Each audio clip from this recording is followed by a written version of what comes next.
A very gentle tap on the gavel. So I was going to take, Mr. Godet is en route. He got caught in some traffic, so I was going to take it out of order, and we were going to do our superintendent board recognitions and start with the Exchange Club of Baton Rouge. Or are you not ready? Are you? Are you all ready? We are missing four of the teachers should be in route. All right. Well, for the viewing public, we will stand at ease until we have some more people here. Then,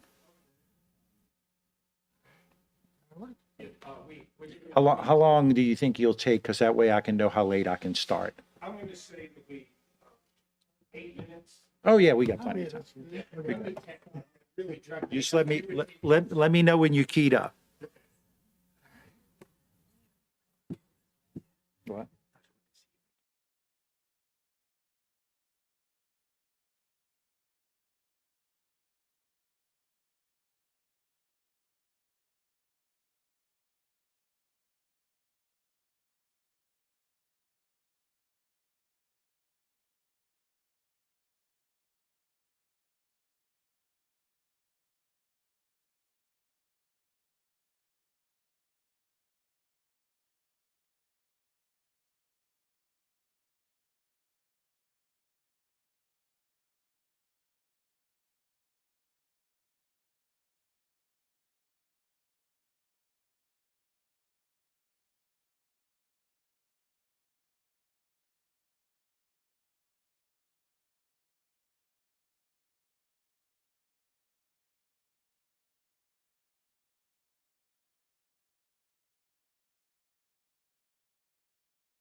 And we're going to gently get started. And this time we're going to go in order.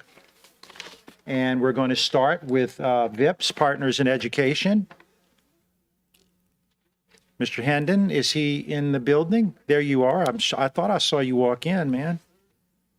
Get it? You get to kick us off today.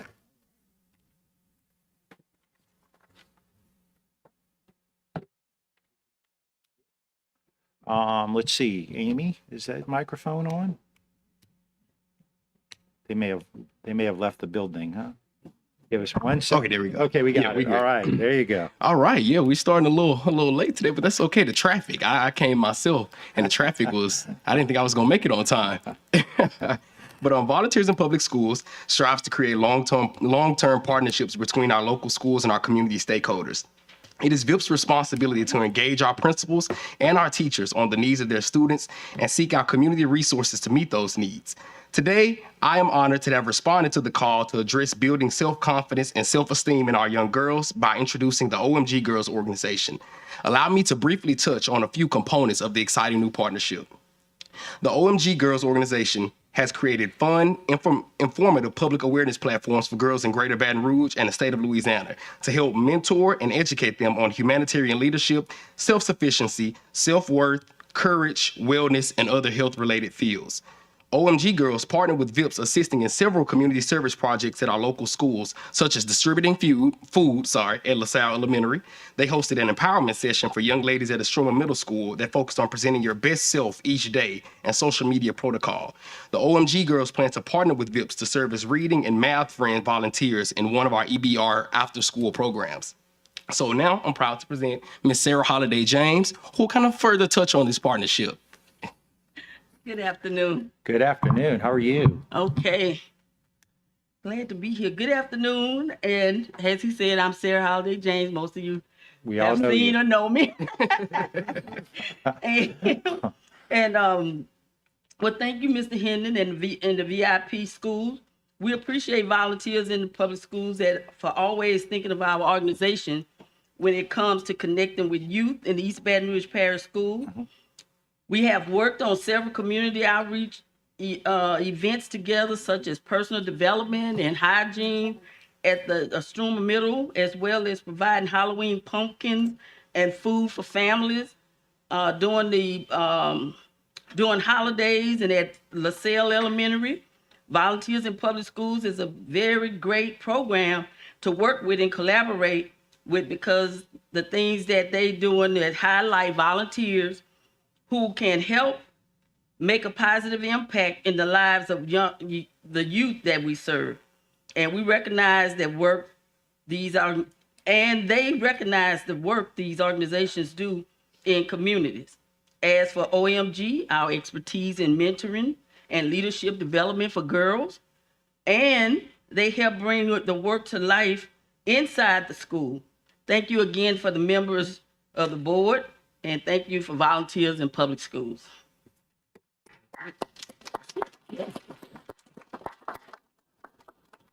Ms. Holliday, on behalf of the school board and the superintendent, all the students, the faculty, and everybody, the whole community, thank you for everything you do for our students. Thank you.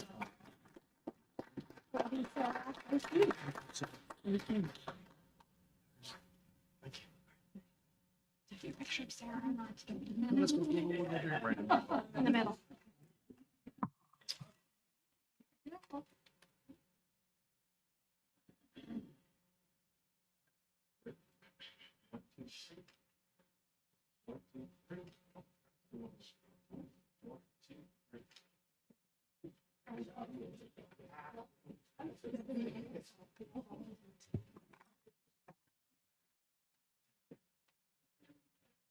Thank you so much, Mr. Hendon and Ms. Holliday. I appreciate your engagement in our community.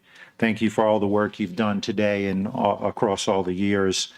We now move to item number 2, and I see Dr. Flicker's already up there, and he is raring to go, right? Oh, we've been waiting a year. A year. Well, we'll give you like 6 months to make this presentation. No, I'm just kidding. Oh, you may regret that. No, we have 35 minutes, so thank you so much and welcome. Thank you very much. It's good to hear laughter. On Monday, I did a Zoom presentation to 170 actuaries who were muted, and visually it was just their names. And when I was putting slides up that might have elicited a little laugh, I couldn't hear anything. When I was telling a joke, I couldn't hear anything. When I was talking about statistics, I didn't know if I lost them or not. And it was an hour of being, speaking in the blind. And I really had difficulty doing that. Anyway, I'm Dr. Richard Flicker. I'm the past president of the Exchange Club of Baton Rouge. I have our current president, Sue Hayes, and I have our past president, Lillian Grossley. And they have worked hard on this project. We also had our immediate past president, Ann Rowling, was here, and she was helping get us all situated, and she had to leave. She has an obligation. This is the 26th annual Adopt a Teacher project, and we started with 5 teachers that the school board picked out for us back in 1997, and we gave them a small amount of money each, and we thought it was a one-time deal. With the teachers today, we will have given grants to 622 new elementary school teachers in East Baton Rouge Parish, and you can applaud. Thank you. I need to hear that auditory feedback there. And we are now surpassing with today $250,000. And we owe that to our sponsors. The Exchange Club kicks in some of our funds, but I want to read you the names of the sponsors, and then we will get right to the teachers. School aides, the gift cards that they will be receiving, the grants are in the form of a gift card to school aides, and without school aides, we could not be doing this. And school aides is Disney World to these teachers. Neighbors Federal Credit Union, so school aides has been in it the whole 26 years. Neighbors Federal Credit Union, 23 years. They are one of our major donors. Capital One Bank, 22 years donating for this project. Louisiana Lottery Corporation, their 20th year. Parker's Pharmacy, this is their 2nd year as a donor, and hopefully they will continue for the next 20 some odd years. Citizens Bank, their 2nd year.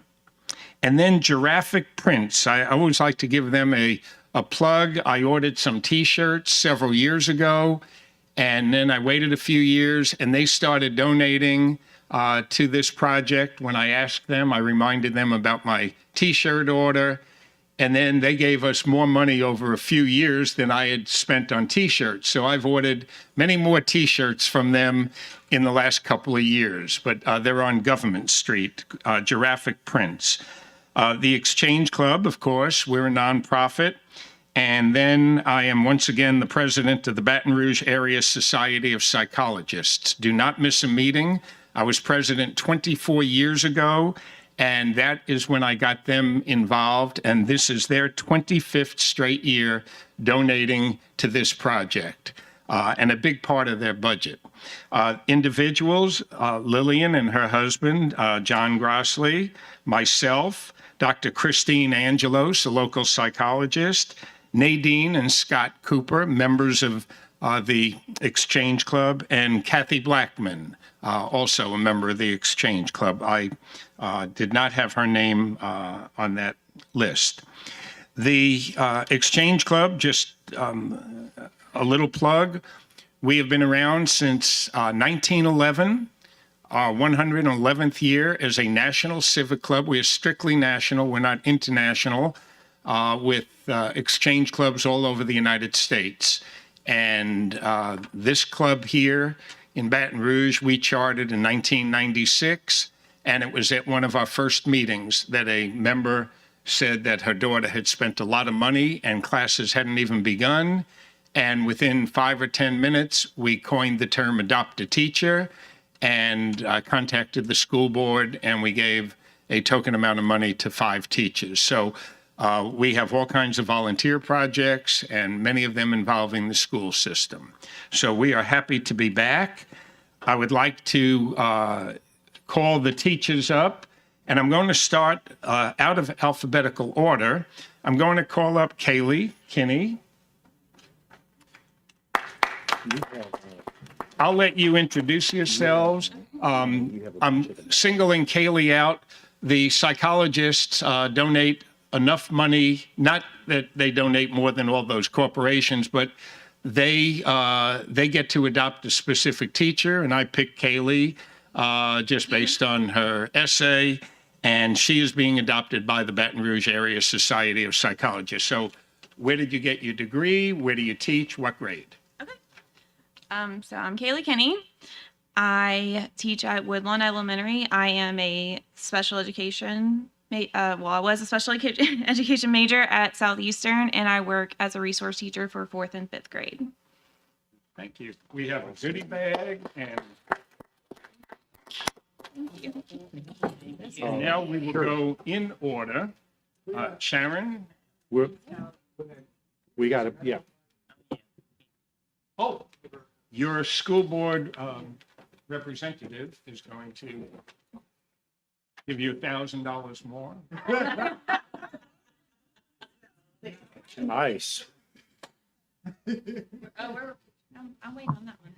Thank you for being part of our wonderful Woodlawn Elementary School team. It's exciting to have you here tonight, and thank you for representing us so well. And on behalf of the superintendent and our board,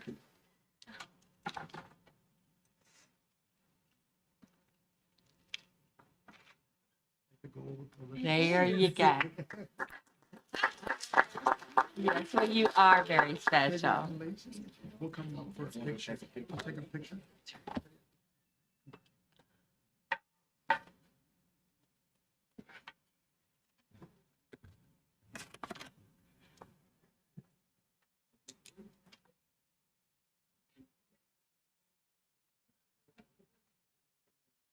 And Kaylee, if you'll stay right after, we're going to take a group picture. Okay, next is Sharon, if you'll come up, and again, who you are, where you went to school, where you are now in school, and where you're teaching, what you're teaching. My name is Sharon Billions. I'm at Westminster Elementary, and I teach 4th grade math and science. I received my MPA from Southern University. On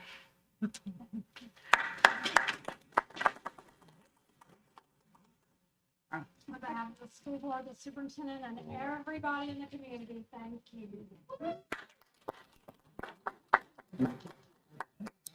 Sure I did. Yeah.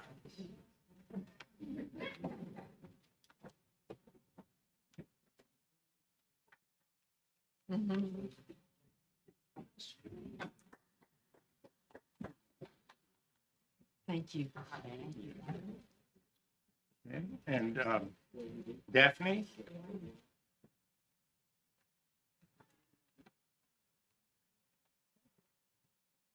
Hello, I'm Daphne Clark. I am 1st grade teacher at Westminster Elementary, and I received my degree from the Southern University. On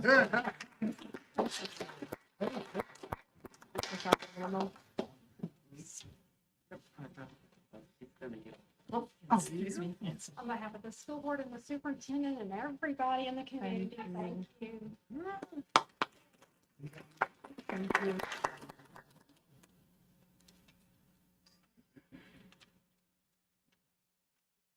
While they're taking that picture, I was on the faculty at Southern for 19 years. I am no longer. I didn't retire. I basically resigned and I'm back to doing full-time consulting, management consulting. Thank you. Thank you. And now Shannon. Oh, Shannon is not here. Is that correct? Okay. Brittany. I know Brittany is here. How are you? I'm Brittany. I went to LSU, and my degree is from, wait, I said LSU. I'm a teacher at Woodlawn in second grade. I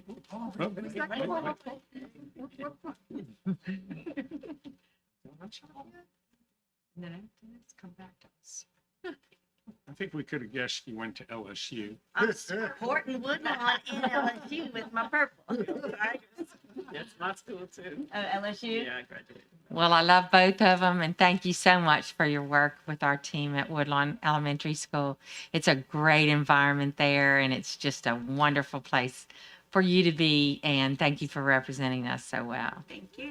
From the superintendent, from our board, we all appreciate you so much, and from all your students, I know. Thank you.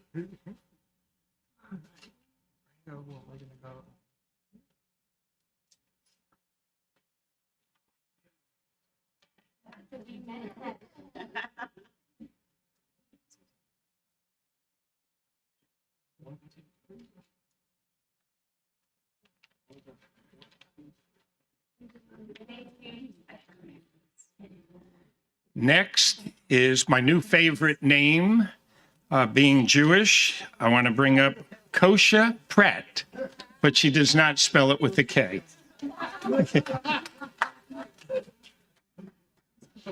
Hello, I'm Kosha with the C. I teach third grade math and science at Westminster, and I graduated from Louisiana State University. On behalf of the school board and the superintendent and the entire community, thank you.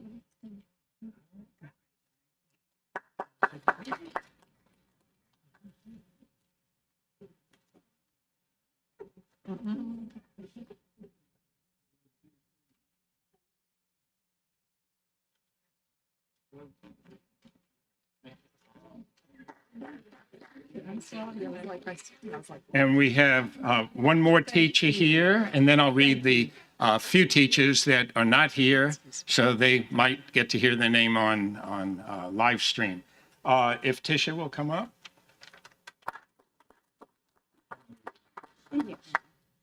Hello, my name is Tisha Sanders. I was actually one of Dr.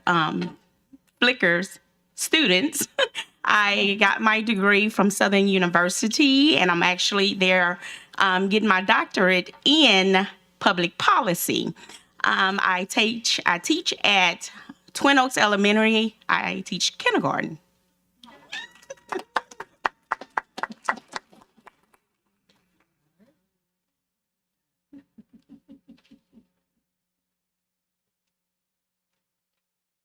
Thank you for all you do for our students on behalf of our school board, our superintendent, and the entire community. Thank you.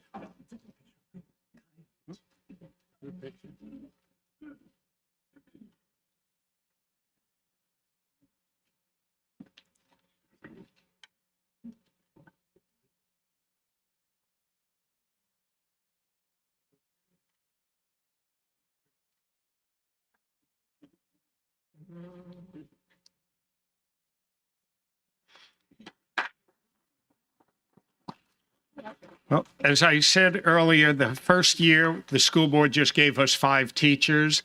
The last 25 years, they fill out a grant application. Not every teacher receives a grant, but over the years, it has been about 80%. And a panel of judges reviews them. And the last 3 years now, it's been an online application. But the teachers who were not here, who were not able to make it, Nicole Andorf, a second grade teacher at Shenandoah. She is not here. Then April Brown Sapp, a kindergarten teacher at Wedgwood, is unable to make it today. Shannon Hargrove, a sixth grade teacher at Northeast, is not here. And then 2 more names, Christopher Walker, a 5th grade teacher at Woodlawn, and Aisha Hawkins Rivers, a 2nd grade teacher at Westminster. I'll leave you with one final thought. Last week, I made a quick trip into a retail store, and there was a little line when I bought what I was paying for what I was buying. And while we were waiting, I got to talking to the teacher, to the lady behind me, and it turned out she was a high school teacher up in Zachary. And I said, oh, well, too bad you're not an elementary school teacher, a new one. Next week, my civic club, the Exchange Club, we're going to be giving grants. And I started telling her, the lady behind her in line said, I received one of those Adopt a Teacher grants 23 years ago, and I just found the newspaper article with my picture and my name. And for somebody to remember 23 years later, that grant with all that probably she's applied for and all, that's how meaningful these are to them. And it's not a $50 grant. So we appreciate the school board's help. You bet. And so we have some medals for those who couldn't be here. Ms. Okay. Dyson is going to give you.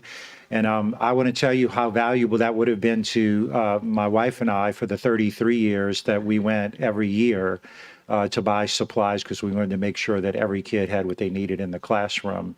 And we were fortunate to have the resources to do that. But thank you so much for allowing these teachers to have the resources to do that. Absolutely. And it's our privilege. We couldn't do it without those sponsors. So could you thank you. Oh. What? Oh, I'll give you a second. Okay, Dr. Flick.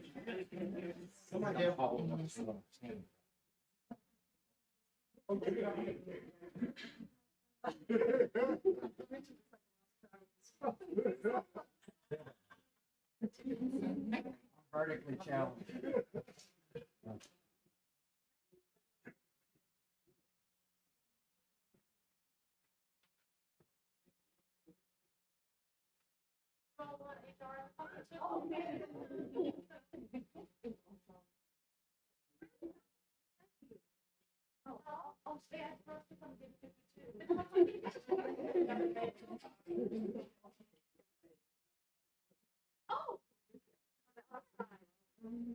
Ready?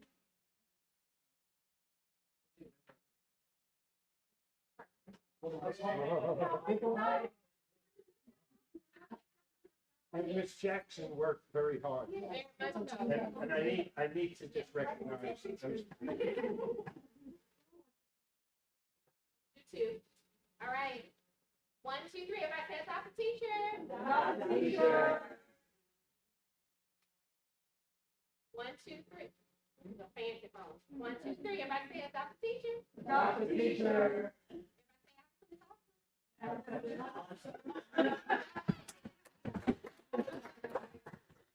Always start off.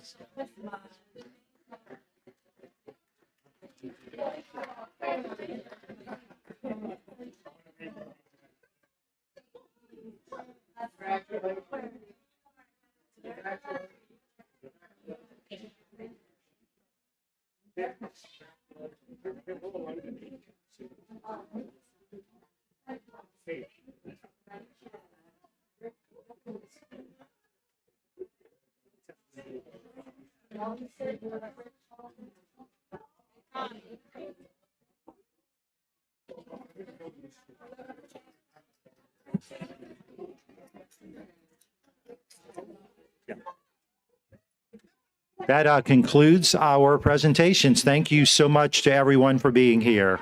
Our meeting will start at 5 o'clock. Thank you.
We lost our four. 1, 2, 3.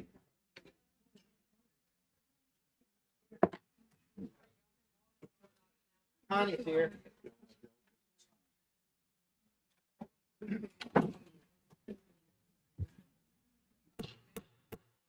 I'd like to open the meeting of the East Baton Rouge Parish School Board for Thursday, November 17th, 2022.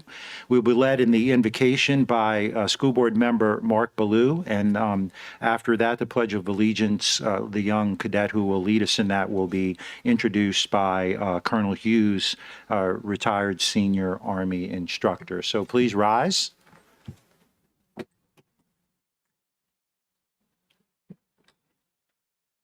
Father, we thank you for the opportunity to gather here. We ask that you guide our discussions and give us wisdom to address the crucial issues we face. As we approach the Thanksgiving holiday, help us to renew our spirits and fill us with your peace and joy.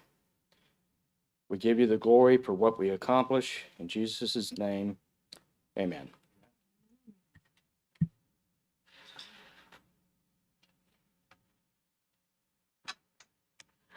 Good evening, ladies and gentlemen, Mr. Tadman, Dr. Narcy, esteemed members of the school board. It is my distinct honor to introduce one of the most outstanding junior officer reserve training corps cadets of Patriot Battalion. Cadet Captain Jeremiah Campbell is a junior, and he's in his third year of our JRTC program. Currently, he serves as a commander of our National Competing Raider Team and is our battalion operation officer. He is a member of the Color Guard and is one of our Junior Leadership Academic Board team members. Cadet Campbell has been before leading in the pledge in his freshman year, and he has won that let one board, and then he's here again as the district, I'm proud to announce, let 3 board. He was the cadet of the year just recently. And so in his second year, he was placed as a board second place. Currently, Cadet Campbell has enrolled in 6 AP classes. He has a GPA of a 4.625 and is ranked second in his class. Upon graduating from high school, Cadet Campbell's ultimate goal is to be a criminal defense lawyer and eventually go to Supreme Court. Cadet Campbell shows what it means to be a JRTC cadet, and we are proud to have watched him grow and mature. Ladies and gentlemen, here to lead us in the Pledge of Allegiance, I present to you Cadet Captain Jeremy Campbell at Liberty Magnet High School. One of the things I was saying to his grandmother is that he'd probably be one day a general. There you go. I pledge allegiance to the flag of the United States of America and to the republic for which it stands, one nation, under God, indivisible, with liberty and justice for all. Mr. Campbell, on behalf of the school board and the superintendent, I'd like to present this to you. And as a 4-year member of ROTC in my own high school, congratulations for all your hard work. And I'm sure you can make a great defense attorney, and I hope I never have to use you. But if I do, you're the kind of person I'm going to want to come and look for too. Thank you, sir. Appreciate it.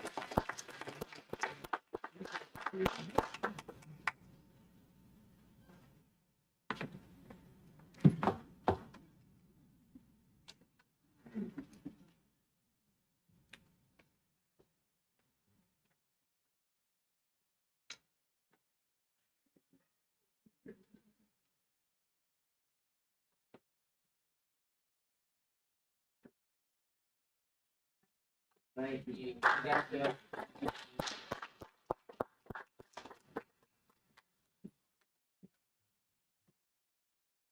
Thank you so much and congratulations. We now move to item A2, a call to order and roll call. Madam Secretary, will you please conduct the roll? District 9, President Tappan. Present. District 4, Vice President Collins. Present.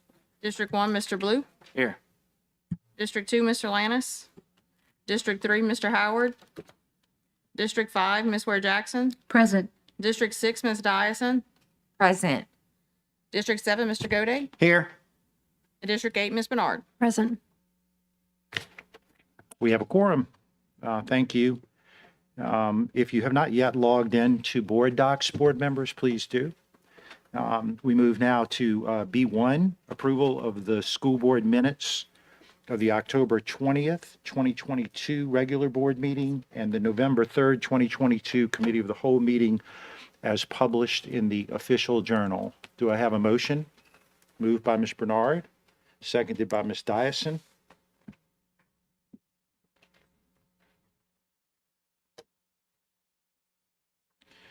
Seeing no comments or questions from the board, we go to the audience. Any comments or questions from the audience on the minutes? I have no cards. I see no movement.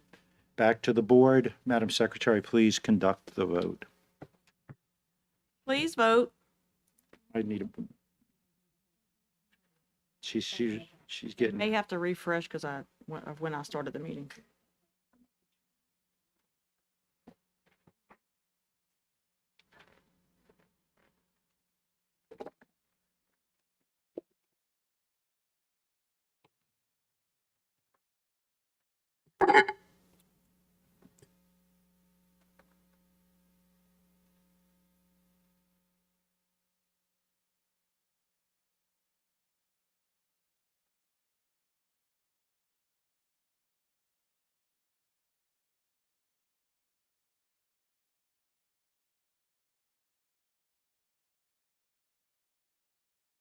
The motion carries. The minutes are approved. We move now to item C1 for information only, and we have a couple of items there. The monthly financial report, personnel changes, and public records request monthly report. Any comments or questions from the board? Seeing none, we now move to item D1, update from the superintendent, Dr. Narcisse. Thank you, President Tatman.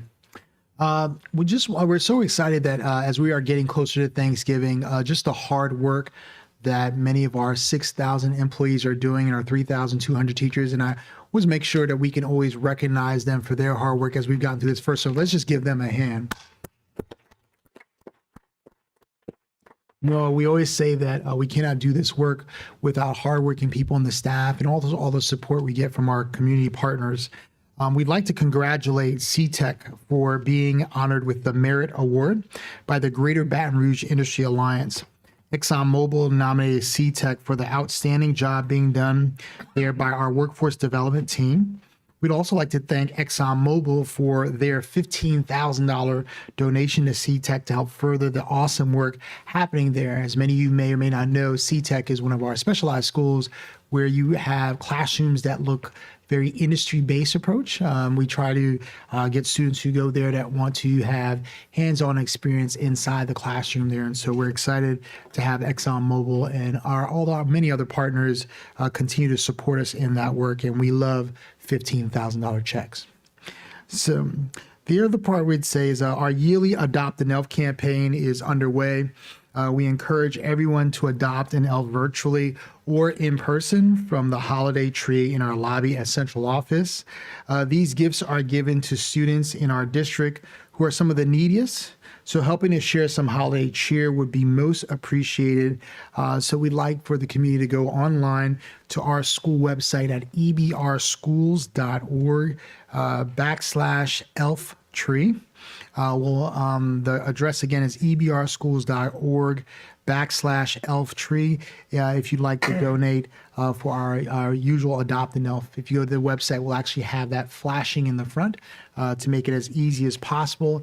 And if there's any challenge with that, you can always call us and we will make sure to facilitate that. As a reminder, the district will be closed for Thanksgiving break from Wednesday to November 23rd through Friday, November 25th. We will reopen on Monday, November 28th. And we hope everyone enjoys this break with their family and their loved ones.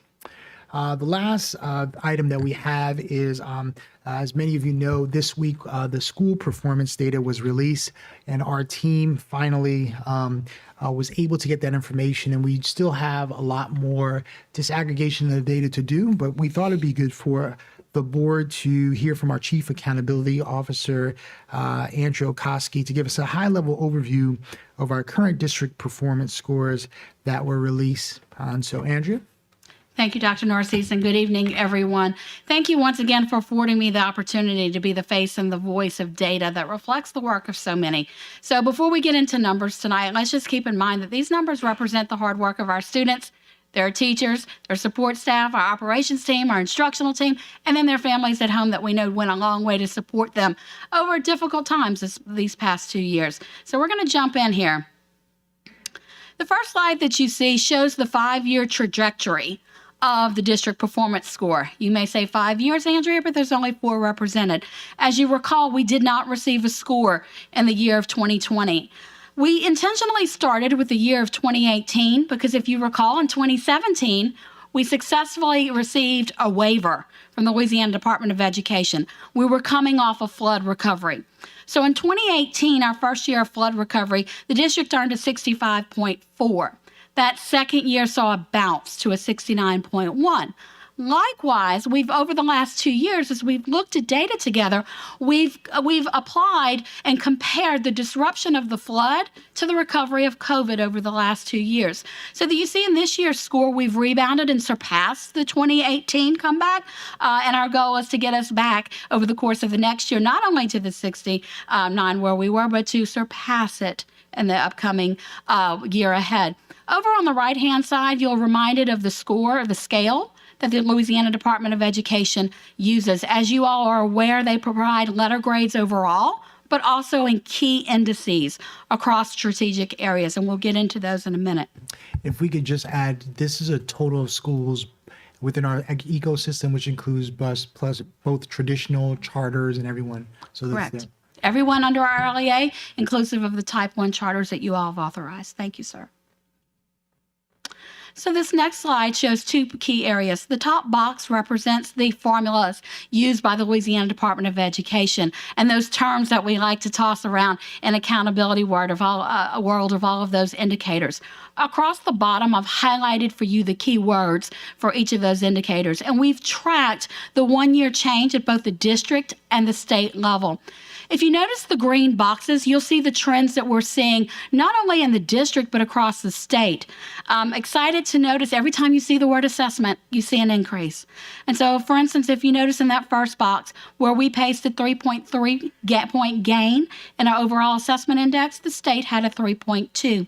Moving across, you can see the areas where we tracked side by side with the state, not only in K-8 and high school assessment, but also in ACT. You notice those. There are a couple areas where you see that we declined, but so did the state decline. There are only 2 discrepancies here. The first would be a slight gain of them by 0.3 in progress, and then we had a slight decline in K-8 progress. On the graduation rate side, the state's graduation rate did improve by 0.3, where we saw a 2-point decline on the district end. I will note that interest and opportunities might be something new to you. It was introduced last year. If you look at this one, you say, wow, the state gained 9.7, but the district was 2.3. We outpaced them last year, so they caught up to us. So that's an area where we are earning an A. So, you know, when we earn an A, I want to shout it out. So that's an area where our score is currently an A. If you look at our DCAI gain, that is the 9th grade students. It credits the middle schools for those courses earned, high school coursework earned at the middle school level. You see that huge gain that we have of 5.4. And so that's another area where we outpace the state. We've earned an A. And not only that, all of the traditional run schools by the district earned an A in this metric. There was only 1 school in the entire LEA that did not. So that's a great rebound by our middle schools and our 9th grade teachers there. So the first thing that we're often asked when we release school and district performance scores is how do we do? How do we compare to others? This slide is not new to you because at your request, we created it a few years ago. All we did as a team was update it. The demographic data is based on February 1 counts from the Louisiana Department of Education Library because the assessments reflected in this cycle were taken during last spring semester. And so you'll notice how at the top line, it's our school district, and then the others in this metro region. What I would call your attention to is a couple of columns here. The first is the number of sites. You notice we more than double. The next closest to our basically double the next closest to us. And then if you look at the economically disadvantaged and LEP percentages, you'll see that there's discrepancy between this district and our neighbors. There are only 2 school districts that serve more economically disadvantaged students than we do in this metro area, but they are much smaller in size than we are. We're going to go to the next slide. That's the same slide, but it's a different snapshot. This is a comparison by size and demographics. These are your larger school districts throughout the course of the state of Louisiana. The top row represents statewide totals, so you can see the total sites across the state, and you can see the breakdowns of percentages of groups at the state level. You'll see EBR followed by Jefferson, Orleans, and Caddo, which are the 3 that we're most often compared with. And you notice that for districts who serve over 75% economically disadvantaged and serve over enrollment of over 35,000 students, they tended to land in the C range in this cycle of scores. So how did our schools do in these scores? This slide shows you the school letter grade distribution. Remember, there was no score release in 2020, so we're comparing 2019 to this last release. In 2019, there were 10 A's as compared to this cycle with 9. In the middle section there, you see the B count rose by 2. The C count in this last cycle was 22. The D count is 26, and the F count is 12. That shows you the breakdown over 2019 cycle as compared to the most recent release. But let's go a little deeper. Let's look at the breakdown, the grade distribution, and let's look at them compared to elementary, middle, high. Remember, the state calls a combination school any school that covers and enrolls both middle grades and high school grades. And then our alternative schools are on, while they receive the same letter grades, they're on different formulas. So they're included in here as well. Overall, our distribution is as follows. 11.3% earned A's, 12.6% earned B's, 27.8% earned C's, 32.9% earned D's, and our F category lands at 15.1%. In Louisiana, you not only get an overall score, but you also get a score for progress. What does progress mean? Progress means, according to the state's definition, regardless of where a student started, this measure looks at and tracks whether or not they're on pace to attain mastery. So you may have an F school that receives an A in progress, and we see this often. You guys have seen this often throughout the last 5 years with this measure. And so to date, with this release and the data released yesterday, we're currently at 90% of district schools earning an A, B, or C in progress. We have 63% that have totaled either an A or B. With this release, the state is also recognizing outstanding achievements of certain categories of schools. The first that you guys may recall is the Top Gains Honors. Statewide, there were 391 schools. This district, or this LEA, that includes our Type 1 charters, is home to 16 of them. These are schools who've earned a progress index equivalent to an A. They did not earn any intervention required labels for student groups and or discipline. There's another category that is more prestigious. This is the old Equity Award. The state renamed it this year. It's called the Opportunity Honoree. There were 172 statewide. 13 call this district home. These schools were recognized for being in the top 10% for performance among students with disabilities, English language learners, and economically disadvantaged students. They must not have any intervention labels or they cannot earn the award.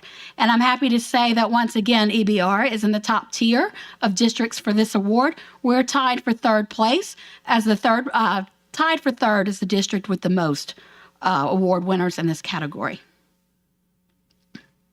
So let's look at some overall pieces or overall trends that we're seeing in the data.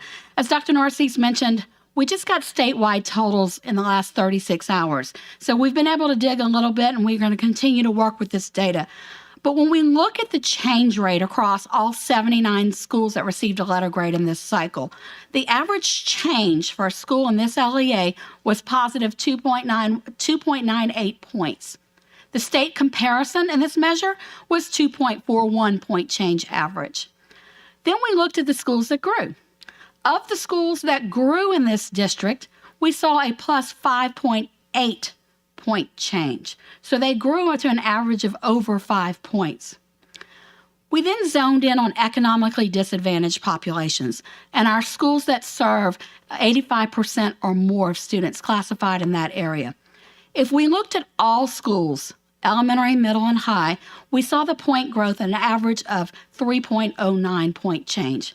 But when you zero in on the elementary and middle schools, at the district level, we saw it at 3.68, whilst the state yesterday published their average as a 3.2 point change. Continuing with some notable improvements and some headliners here. This first one excites me as the person who gets to work with our assessment team and our SIS team, who tracks internal and statewide assessments, and our course completion that contributes to the interest and opportunities in DCAI indices. We saw growth across all of these measures this year. All of the assessment indices showed growth. That's a positive trend, and it signals to us we're seeing a return on our investment of the structures and the resources that we've put in place over the last 2 years. We saw that unfinished learning, and we've been able to put some pieces in place that we see are working on the assessment end. Continuing with that thought, 47 sites, or 63.5% of schools, improved their numerical school performance score from the previous year. The state reported yesterday that their percentage was 62.8. There's some headliners here, and there's some names that you might not think that would come to top of mind, but we want to call them out. Leading the way for the district was Park Elementary. Yes, Ms. Collins. Park Elementary, 14.8, outstanding. And get ready to hear, yes, please. Park Elementary has moved from an F to a C. It's amazing, outstanding work. Also outstanding work, I know dear to Madam Vice President's heart as well, is Belfair. Belfair, you'll see not only in this category, but the next one. 1 year gains of 14.6.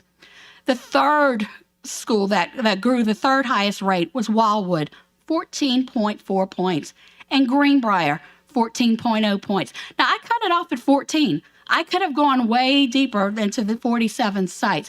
Outstanding work by many. Those principals are probably texting me right now where I cut it off, but we're gonna make sure that everyone gets their recognition for this. When we compare going back to pre-COVID, because remember our goal was to get back and repair that unfinished learning, we saw 24 sites, or 32%, who either numerically equaled or surpassed where they were. Look at Belfair. Belfair in the last 2 years has gained over 20.5 points. It's outstanding work.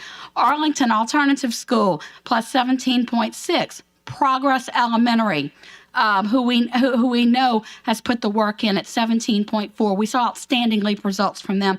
And then Winburn Elementary at 15.2 with the gains. Again, outstanding work. I'm going to call this the 100 Club for the next item. The district has 6 schools with scores higher than 100. Why is that significant? Because over the next 3 to 5 years, we will see the grading scales change and the rigor will increase. But no matter where these scales change, if these schools maintain these scores in 2025, they will remain in A. And so that's outstanding work for them. And then last but not least, we saw, and let me call those schools because I would be remiss if I didn't. Leading the way was Baton Rouge Magnet High School. I need to note that Baton Rouge Magnet High School ranks 7th overall in the state with highest SPS, followed by WHAM, Liberty Magnet, Mayfair Lab, Baton Rouge Flame, and Sherwood Magnet. Last but not least, 17 schools improved their letter grades from 2019. Remember, there were no letter grades last year, so when we go back to the last release, we had 17 that saw a positive change in their letter grades. Again, shout outs to Belfair, Arlington, Progress, Winburn, EBR Readiness, Park Elementary, Wedgwood, Wildwood, Mentorship Charter, Broadmoor High School, Terra High School, Parkview Elementary, Twin Oaks Elementary, La Belle Aire Elementary, South Baton Rouge Charter School, and Glasgow Middle School. Our congratulations go out to all these teams and the families that support them. So tonight I'm going to, be happy to take your questions, but before we do, just want to remind those watching at home or in the audience that there's several resources that you can use to learn more about this data. The Louisiana Department of Education houses a data library. The reports that I've referenced tonight are found there. Louisiana also has a School Finder website where any constituent, any family member, any person out there online can type in the name of a school. A public school will pop up. You'll see their online report card, and it even allows you to compare schools. Of course, as we saw last month, our district has a scorecard that we update monthly with our internal progress measures of how we're tracking growth. And last but not least, for parents, the Louisiana Department of Education maintains a family support toolbox. There are YouTube videos and other resources there so families can better understand Louisiana accountability and sometimes the strange words that we use to describe it. And as always, our team is available. If anyone has any questions, we'd be happy to work with them. So I'll pause there for any questions. Thank you, Ms. Okonski. Ms. Dyson. Yes, I was wondering, have you done a comparison of our district performance score with our type 1 included and not? We have not broken out the without yet because we just got the whole picture about 36 hours ago now. Yeah. So that is one area we can work on for you, and we can break it out for you. And also theirs and ours and what it does together. Okay. Does it bring it up? Does it bring it down? We can get that to you. Thank you very much. Thank you, Ms. Dyson. Vice President Collins. Thank you. I had a chance to pull up some school-specific information when the scores came out. Now, one thing I want to just give a little caution to, I don't know if the flood is a relevant reference for us because the whole state went through COVID for a longer period of time, and the state as a whole went up, but we went down. I think perhaps in this case, looking at the state average is a better point of reference for us, as we usually do at any other time. And then, again, because COVID had a whole nother set of issues from the 3, 4 months, 6 months of the flood actually happening, people cleaning out and gutting their homes and that type of thing. Then can you help me understand, and Ms. Okonski, I know your scope might be limited on some of the questions that I have, but what about the high school assessment score being an F and the K-8? What is going on with that? How is that score compiled? So the score is compiled with each unit of tests that a student takes in the LEAP system, okay? Goes into what the state calls a calculator. It's not a calculator you can buy at a store. It's a spreadsheet, as you know, that they have on their website. So you enter the units earned based on your achievement levels. We get points for those achievement levels. The more mastery and advanced points you get, the higher that total gets into that 150-point scale. So when those numbers were plugged into that calculator for advanced, mastery, basic, approaching, unsatisfactory, that at the end product, the scale was below the score for a D. When educators, the teachers and administrators, are helping students to prepare, and if the point of reference for that calculation are our mastery, et cetera, on LEAP, what assessments are we using during the school year that have a strong correlation to what the students are tested on at the end of the year? So remember, we're benchmarking our students using ANET in grades 3 through 8. ANET was rated Tier 1 by the Louisiana Department of Education. So they take the diagnostic and then they take quarterly assessment each of the the 9 weeks along the way until the spring cycle. How comparable was the ANET data to what we finally saw at the end of the school year? So ANET does not have a comparison that they will release to us as to this score on the ANET equates to this. We are engaging in a research project with ANET using our statistician on staff to try to look at that correlation. So I can't answer that question tonight except to tell you that is something that we're working with ANET to do. Okay. Did the iLeap? The iLeap didn't have any comparable thing either, did it? iLeap. So like when You we mean Leap used 360? iLeap, yeah, okay. Okay, Yes, Leap 360. iLeap. What iLeap? Leap replaced iLeap. So Okay, thank iLeap you. was what you took before there was a Leap 2025 Okay, from the state thank you. level. Okay. Thank you. Thank you for clarifying. Okay, that. so Okay. So the Leap 360, did that software give us comparable data? it doesn't, none of them will give you a true predictor. All right. None of them give you a true predictor. You can see, I mean, you can't necessarily always predict. Right. But both of them run standards-based reports. The advantage with the ANET is ANET lets us go a little deeper into the subgroups. Okay. All right. I was surprised and disappointed in Glen Oaks, especially since we put so many resources, and rightfully so, on that campus, especially with our Pathways to Bright Future, or AKA our dual enrollment pilot, because it wasn't just the coursework, it was the staff that went along with it to support those students. And so it was disappointing to me to see that Glen Oaks went down from a D to an F. I don't know, again, because you're just that data, not just, but the data analyst, so to speak, and not the programming person or what have you. So I don't know if you would be the one to be able to answer the question, but we put a significant amount of resources on that campus. And so then can somebody speak to perhaps what happened with that? The decrease in the school score? I can speak to the fact that it had a slight decline, and you're correct. It dropped less than a point, but it moved them into the F category. You're correct. Okay.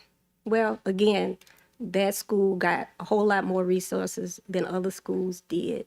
And for the decline rate for it to decline, not just considering the dual enrollment, but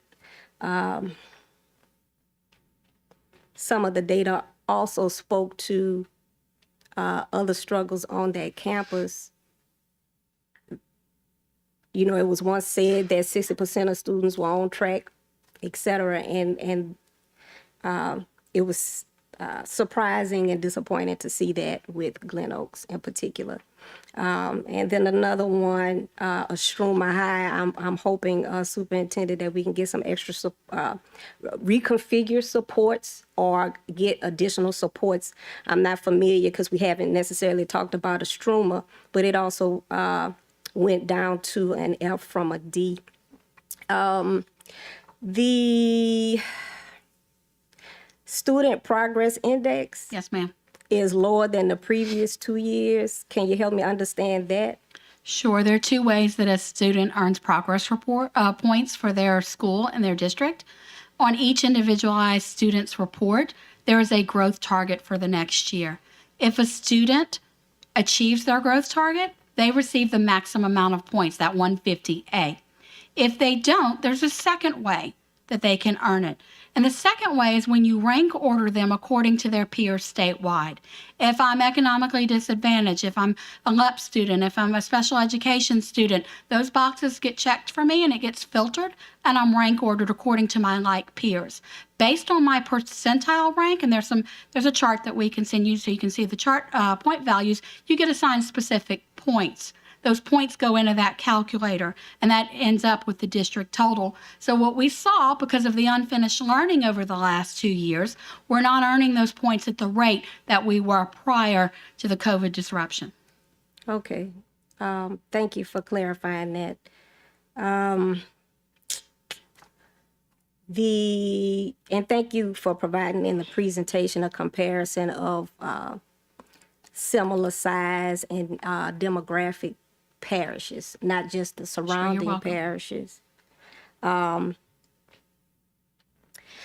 The interesting thing for me, I think, is that in particular with Jefferson Parish and Orleans Parish, they didn't just have more students, but they have a higher rate of economically disadvantaged students, and they fared better than we did. And so, we like to compete, and I'm ready to see us continue to compete.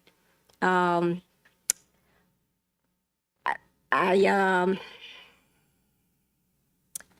particular, and I close my questions and my thoughts with this. I was hoping to see a larger return on investment for the ESSA dollars that we spent. In particular, because it's such a huge focus. There was improvement with our literacy. I would have liked to see more, but definitely I was hoping for us, because we usually do keep pretty close, if not better, than the state average, considering that the whole state went through what we went through, and we were better resourced, especially in the beginning, because we already had the one-to-one. We just had to get them out to homes in one-to-one technology, the Chromebooks, et cetera. Like, we had infrastructure in place to help us better navigate than many. And so I'm glad to see, of course, Greenbrier and Belfair, where Gigi's baby is, and the others who had those great significant gains that you pointed, and the other schools who either were steady or had some gains. But I look forward to us keep pushing forward. Thank you, ma'am. Thank you, Vice President Collins. Mr. Goday. Yes, thank you. First of all, thank you, Ms. Okonski, for a very good report done with, I'm sure, a lot of extra time involved in putting this together. Have a great team. Thank you. Thank you. Well, those folks are great. I just wanted to personally and for the board congratulate all of the teachers and principals and staff and cafeteria workers and everyone else who goes into these results. I think there are some very positive things in these numbers. I think some of the foundation that we're laying is starting to bear fruit. None of this is going to change overnight, but it's a process that's going to take 5, 6, 7 years to go through, and I think we've laid some good foundations working through this. The other soapbox I'm going to get on, though, is attendance. Between 2019 and 2022, if you go back and compare attendance rates, there has been, particularly in the high school level, a drop-off in classroom attendance. And that comes about from the COVID era with virtual schooling and everything, and people have gotten used to not coming to class. And our wonderful teachers can't teach them if they're not in class to receive the education.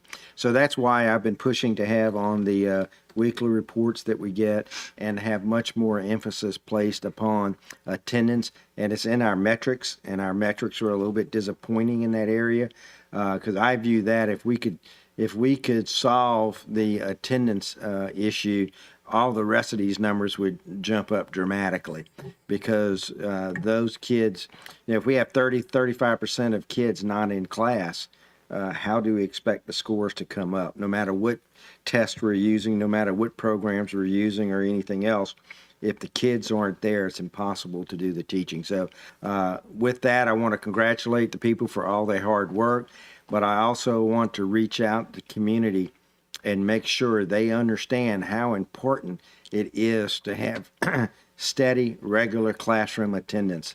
Because without that, no matter how hard our teachers work, no matter what programs we put into place, no matter how hard everyone tries, we're not going to see the improvement that those kids need and deserve.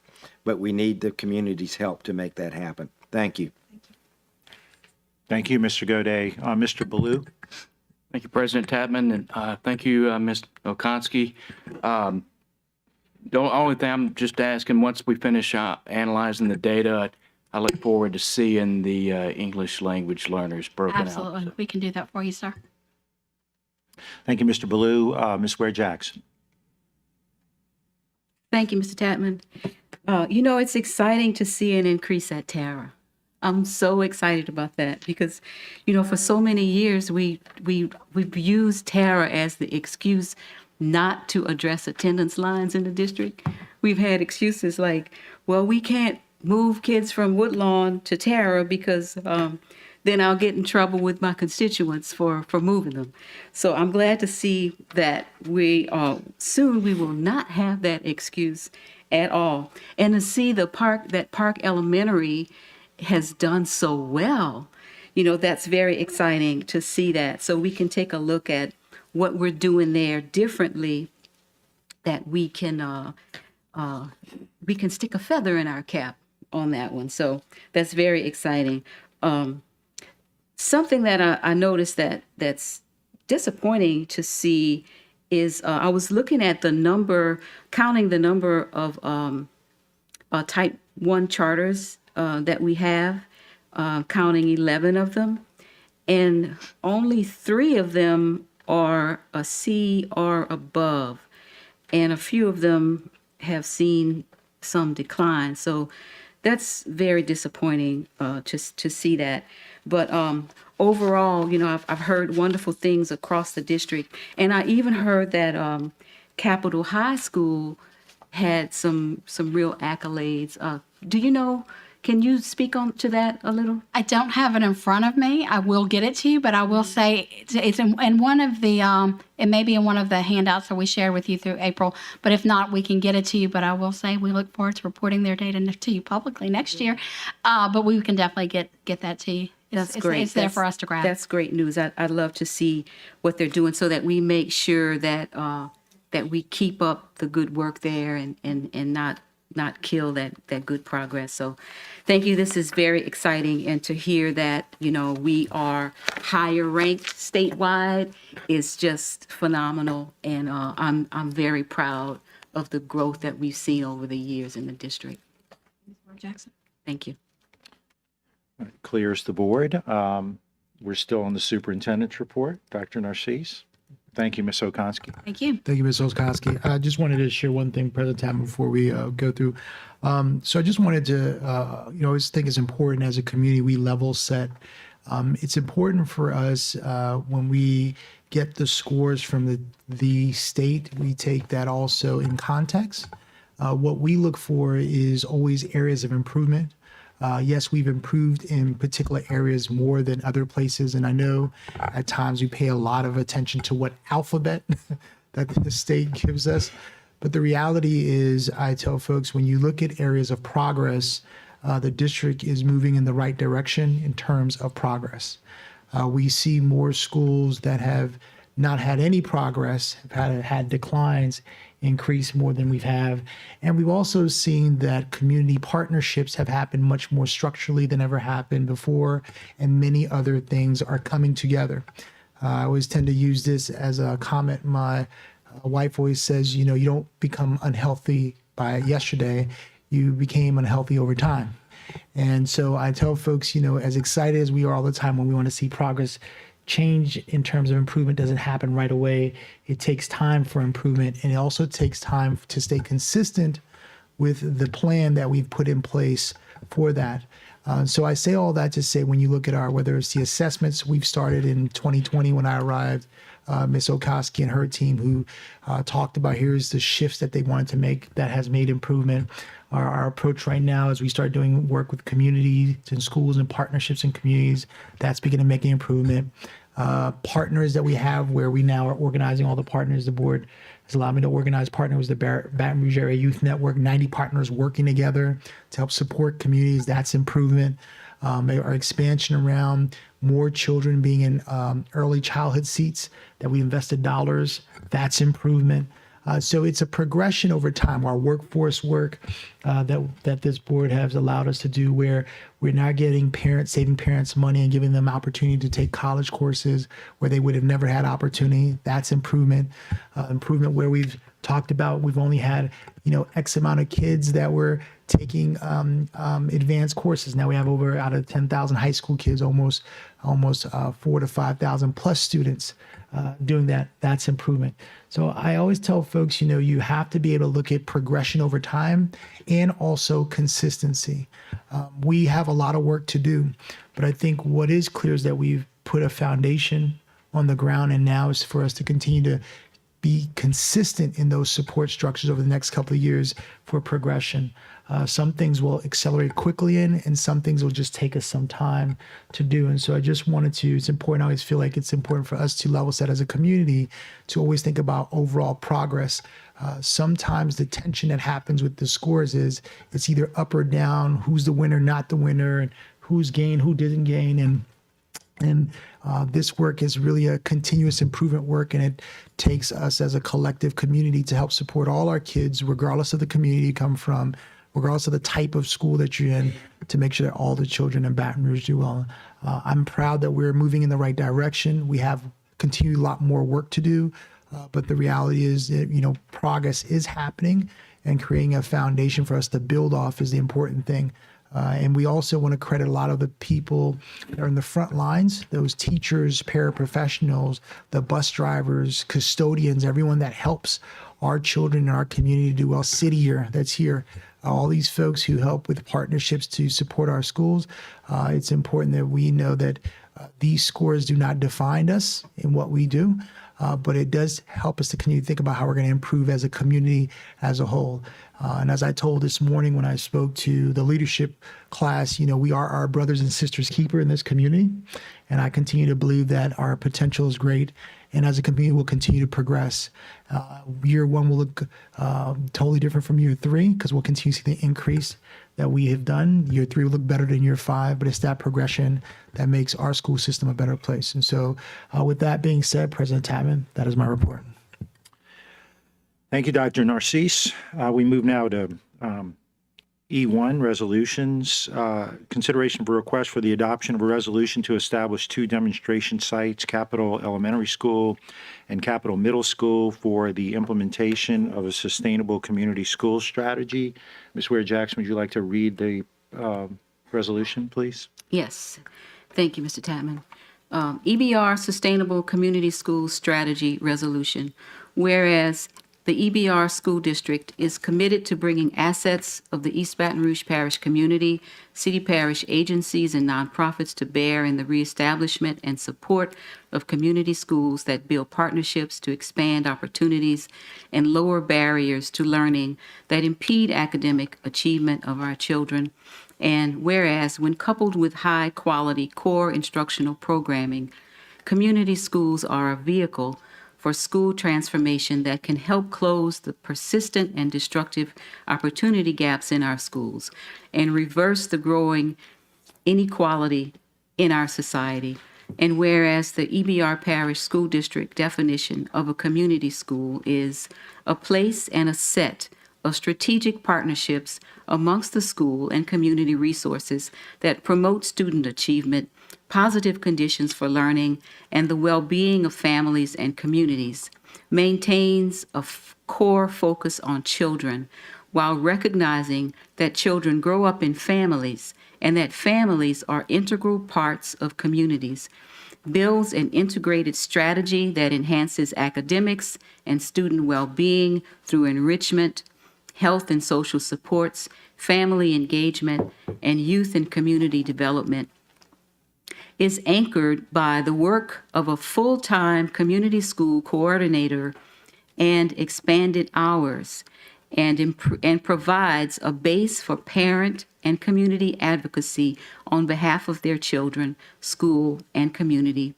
And whereas this integrated strategy will lead to student success, strong families, and healthy communities, now therefore be it resolved, although the design of each community school must be tailored to the specific needs and assets of its children, families, and communities, every community school should include the following: school leadership that is committed to the community school model, to seeing it as a strategy, parallel to the school's instructional program, including the community school coordinator as integral to its leadership team. A school family council that includes parents, community partners, school staff, and youth in substantively and regular advising the principal and school leadership team about all school matters that impact the well-being of the school's children, including but not limited to the school's non-academic program components and the use of the school building beyond regular school hours. A full-time community school coordinator who partners with the principal and serves as an essential member of the school's leadership team, and whose role is to develop, coordinate, integrate, and align programs and partnerships that serve students, families, and the community. A lead partner, community-based organization, and other partners that are deeply invested in improving student outcomes and integrated into decision-making, coordination, and implementation of the community school programs. A services, supports, and advocacy program informed by a comprehensive needs and assessments in the school and in the community. Outcomes, strategies, location of responsibility, and timelines regarding accomplishments shall be reflected in a 3-year, annually updated, rolling strategic action plan. The services, supports, and advocacy program shall include a after-school program for a significant number of students, including those most in need, such as those students whose history includes chronic absenteeism, and B, an evidence-based systemic school climate and safety program, such as restorative practices and such others that respond to the identified needs of children, families, and the community. Ongoing professional development for school leadership, all staff, parents, and partners, designed to improve the outcomes for the community schools strategic action plan that include a positive and supportive school climate, effective partnerships, and transformative parent and community engagement. Dedicated space in the school for the community school coordinator, partners, and parents. Systems accessible to the community school coordinator to collect, analyze, and respond to real-time data on student and school indicators such as attendance, achievement, and program participation, as well as workflows for scheduling, programming, and other essential functions that support student success. Community Schools Steering Committee, a public body developed to support the vision, policy, and resource alignment for the community school strategy at the district level. Evaluation of the effectiveness of the community school strategy shall be part of the routine assessment of the school's effectiveness as a whole. Adopted and signed this day, blank, of November 2022. I so move adoption of this resolution. Moved by Ms. Ware Jackson, seconded by Vice President Collins. There are no questions or comments from the board. We go to the audience. Karonda Corley.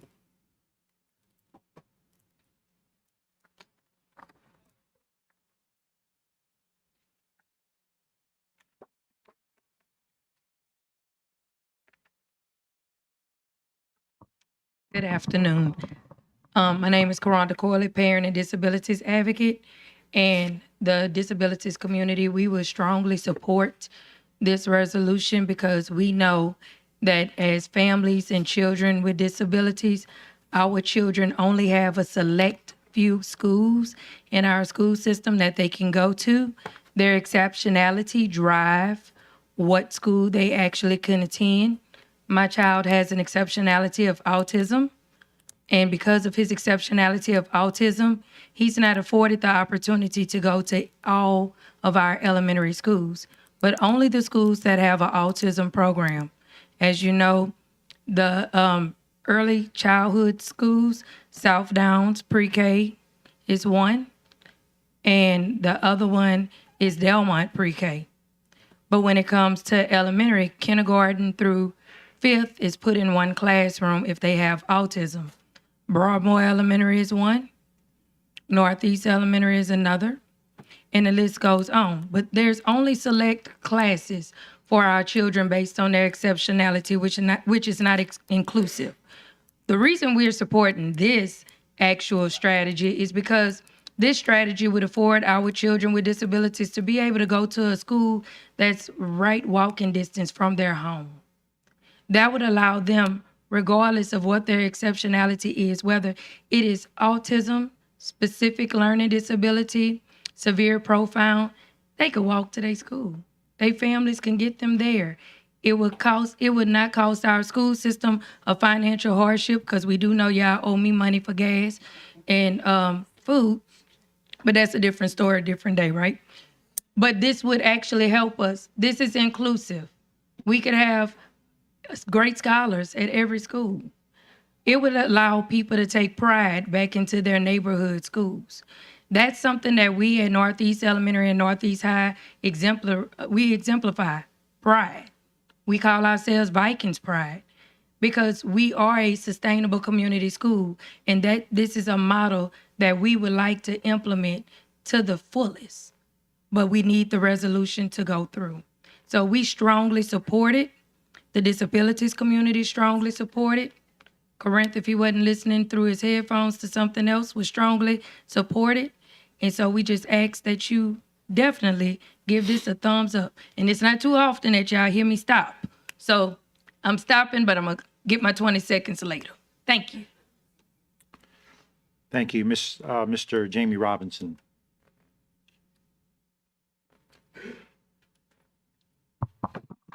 Good evening, Jamie Robinson. I'm here in support today of this resolution because the community school strategy works. It's proven to work all throughout the country. In order for children to be academically successful, we have to begin to address the needs that exist outside of the classroom and even outside of the schools. Wraparound services for children are extremely important. Children must be emotionally and socially successful before they can begin to be academically successful within the classroom setting. What I like about the community school module, it also begins to address the needs to assist the parents. A lot of our parents are dealing with a lot of mental health crisis. They're dealing with things that are existing that prevents them from being productive parents, such as not having a quality education. And this module would potentially create avenues for them to obtain a GED. It also increased the opportunity for us to have job fairs and resource fairs through community partnerships, which would add to the quality of life of the child that they have outside of school. And so today I ask that you would consider this resolution and vote for it, because it will aid in the fight of making sure that our children are strong academically. Thank you. Thank you, Ms. Robinson. That's all the public comments. Okay.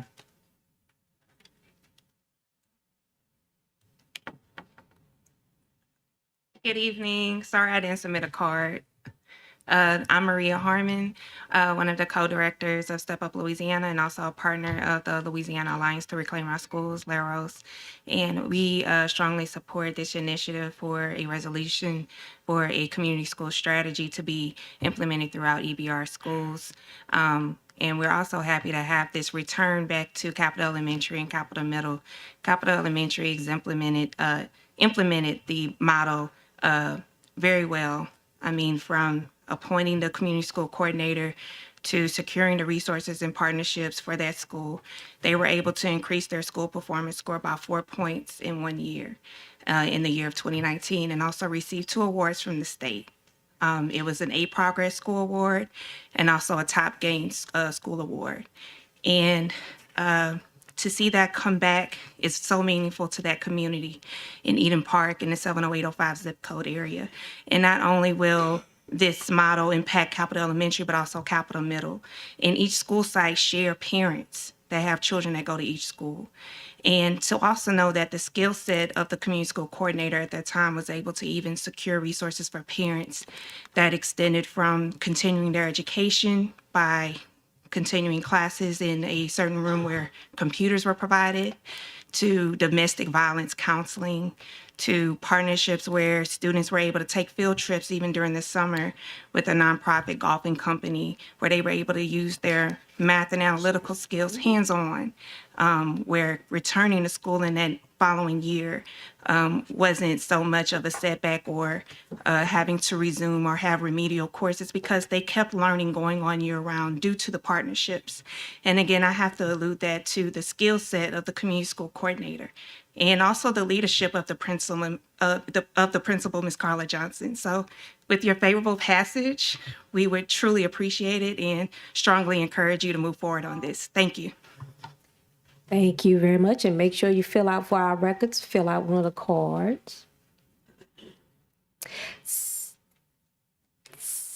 Okay. Seeing no other public comment, back to the board. Board colleague Dyson. Yes, I just need some clarity on this resolution.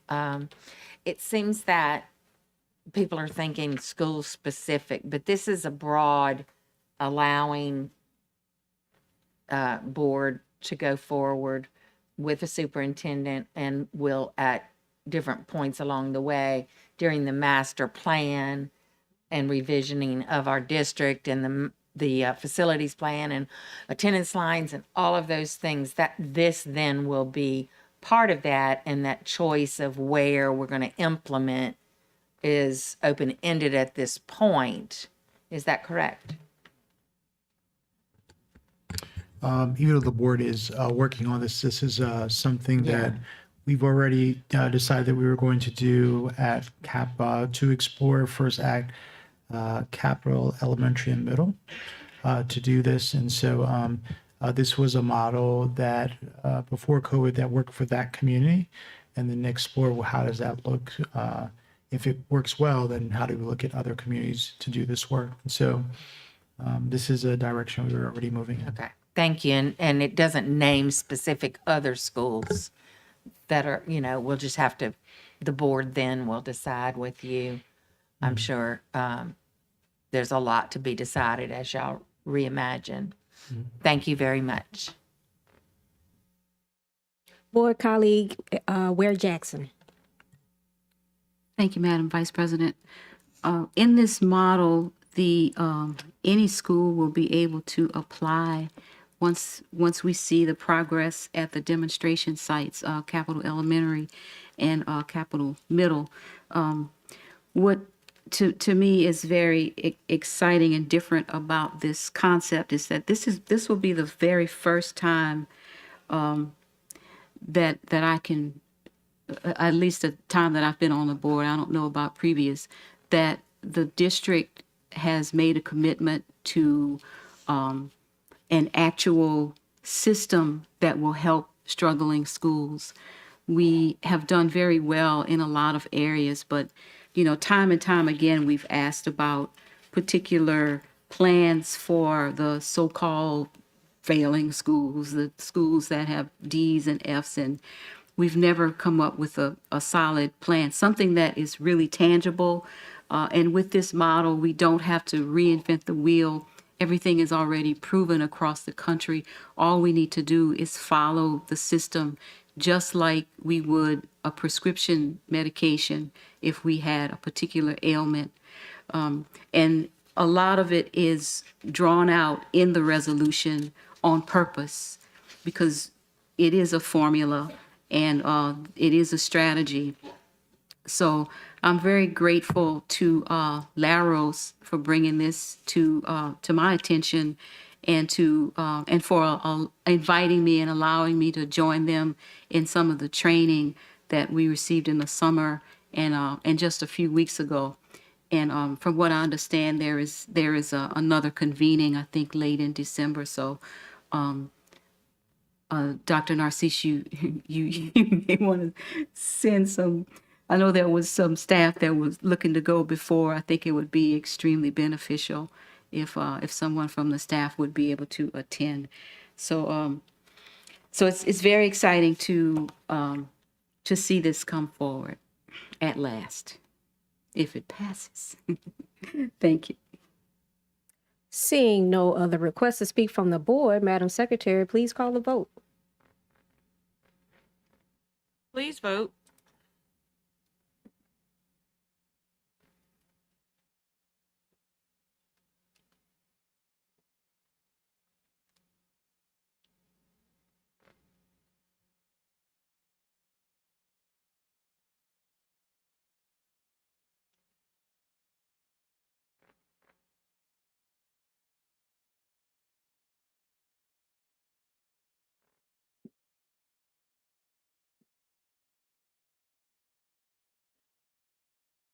The motion fails. Moving forward with item F1. Oh, I'm sorry. Hold up, let me go. Huh? All right, moving forward with item F1, board appointees, any reports? Okay. I just want to say that Breck is very, very excited about the school and the park, but also that we have some holiday camps being offered at Breck this week for Thanksgiving. And I think they'll do it again for the winter break as well. So check those out at breck.org. Any other board members? All right, seeing no other board members. Moving forward with item G1, consent votes. Well, item G, okay, and board member Bernard will read the consent items. The following items are to be approved as part of the consent agenda and are considered to be routine and will be enacted with one motion. There will be no separate discussion of items unless a board member so requests, in which event the item will be removed from the consent agenda and considered as an item on the regular agenda for a separate vote preceding the last item on the regular agenda. Cooperative Endeavor Agreement, BREC. Consideration of a request to authorize the board president and general counsel to negotiate and execute a cooperative endeavor agreement between the East Baton Rouge Parish School Board and BREC regarding the use of the old Jefferson Terrace Elementary School site as a public park. Oversight Committee financial update, consideration of a request for approval of the semi-annual financial tax plan update and the 2020-2021 preliminary actual results for propositions 1, 2, and 3. Strategic alignment, operational excellence. Eliminated job descriptions. Consideration of a request for the approval to eliminate the obsolete job descriptions as referenced in the document. Eliminated job descriptions, strategic alignment, operational excellence. Amended job descriptions. Consideration of a request for the approval of the following amended job descriptions.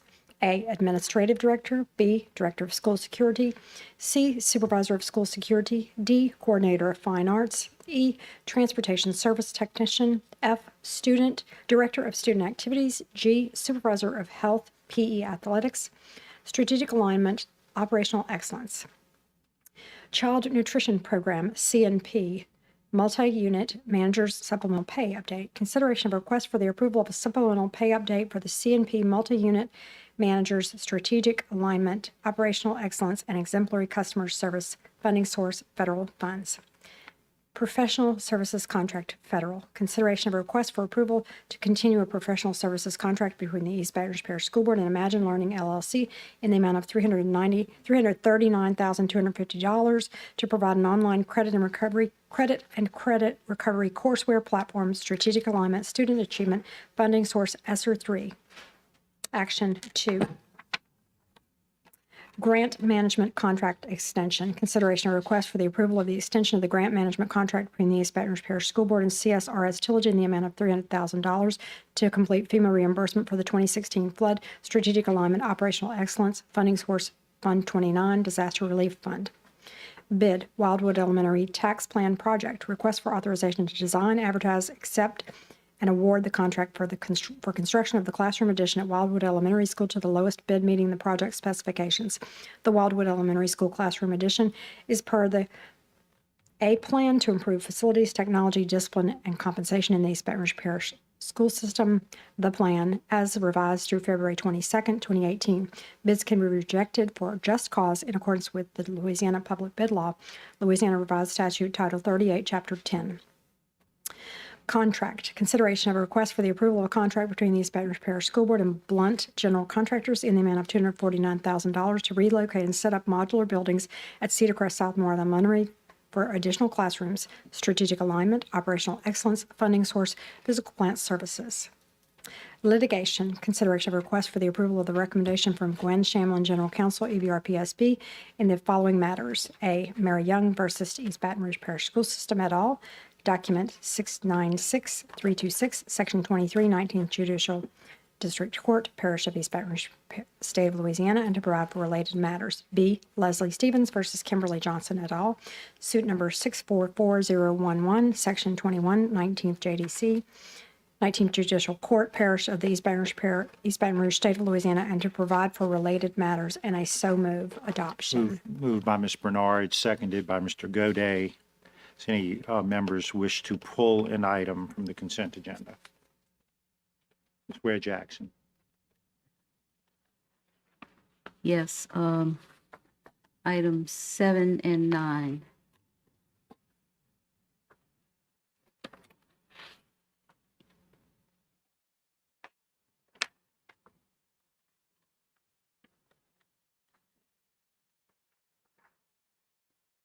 The other members wish to pull an item from the agenda?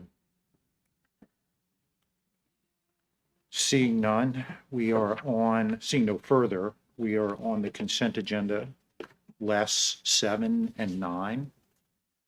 Seeing no comments from the questions from the board, at this point, we go to the audience. Dr. Finney.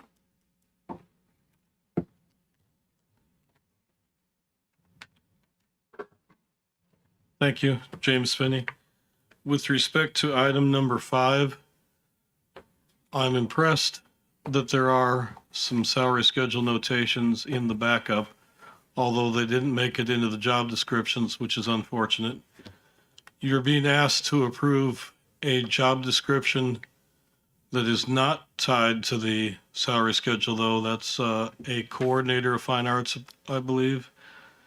And the notation in the backup is there's nobody in that position, so what happens if anybody's hired? The administration has no guidance in terms of the salary schedule. And furthermore, if you look carefully at the personnel action, you'll see that the administration has already hired somebody under the administrative director category. Apparently, if something's approved at the committee of the whole, the administration assumes that it's going to sail right through with the regular meeting. In fact, if you look at the backup on this item, it says for several of these job descriptions, board approved whatever the date following the committee of the whole was that Friday.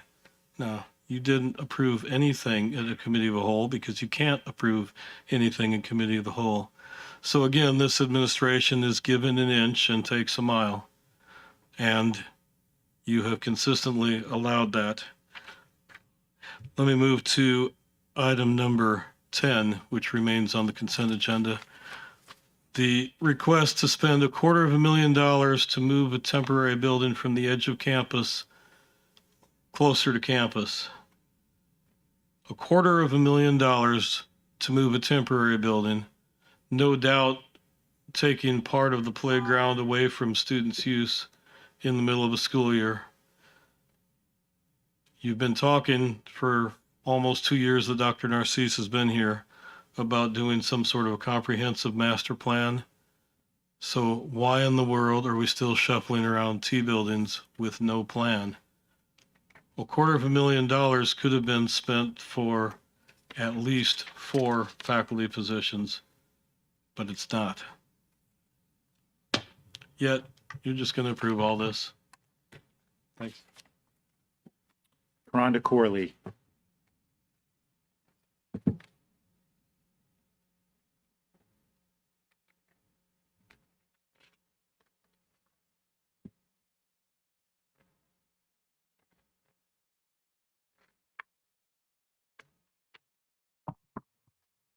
Okay.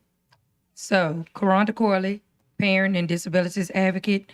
Number 4, I am excited about eliminating some job descriptions. I could think of several others that we can eliminate.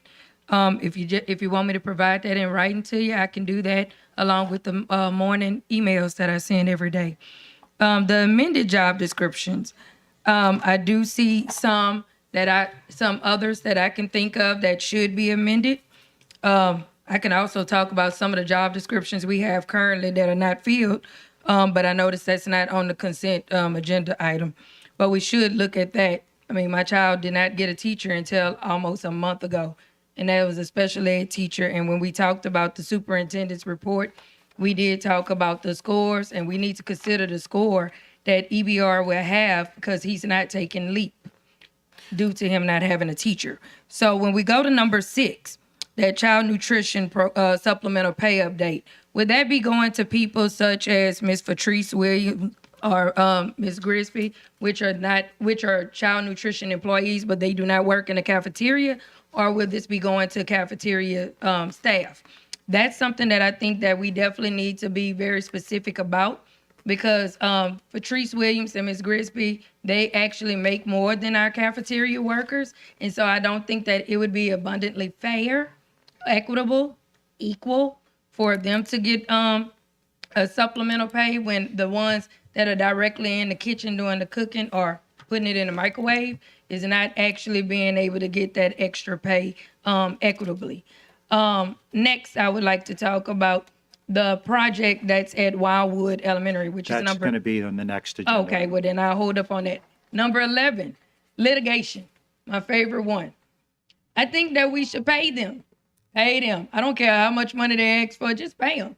Simply because we violate the law every single day. We violated it since the first day of school by not having my child with a special ed and a regular ed teacher. We still don't have a music teacher or a librarian or a cafeteria manager.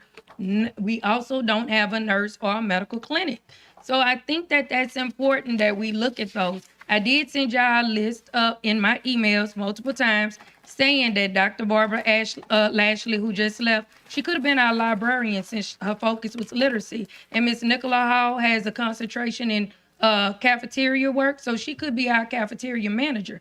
But I am asking that we do make sure that our children receive the staff that they need that's in accordance with their IEPs. And that's what I have as it relates to litigation, because I know I probably have some hitting your necks. Thanks. Thank you, Ms. Corley. See any other cards?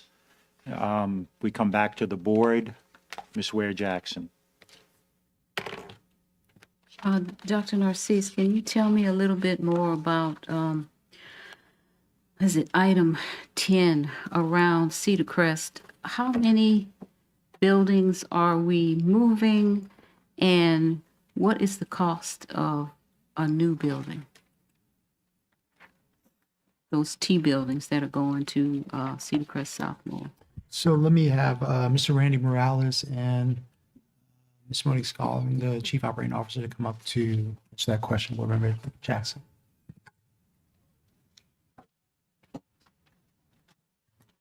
Good afternoon. How y'all doing? Hey, how are you? So I inherited this. I got here in September. So I'm going to tell you what I know about this to date. The buildings were bid out to be relocated. The buildings were previously moved to Cedar Crest already, but were not set up. So they're relocating them, and then they're going to set them up with your concrete, your walkways, your fire alarm, your canopies, all of that stuff to get them up to occupancy code so that the school can use them. That price was $249,000 was the bid price. And they went through the sealed bid process to get that price. Okay. That's not just for the buildings, that's for all of everything that needs to go with it. Correct. Okay. All right, thank you.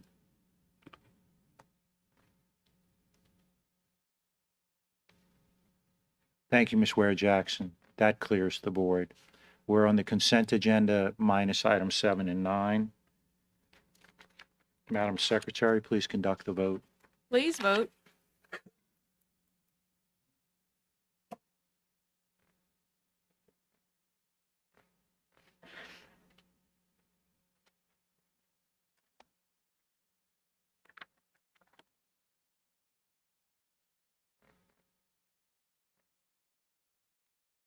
The motion carries. Consent agenda is approved. We move now to item G7, consideration of a request for the approval to continue professional service contract between East Baton Rouge Parish School Board and Imagine Learning LLC in the amount of $339,250 to provide an online credit and credit recovery courseware platform, strategic alignment, student achievement funding source, ESSER 3, Action 2. Do I have a motion? Moved by Mr. Baloo, seconded by Mr. Goday.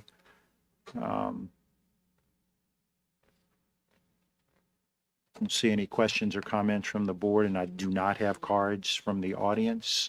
We'll come back to the board. Oh, well, okay.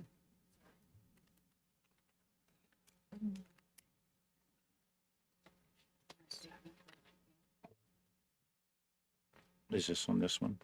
This one? Okay. James Finney.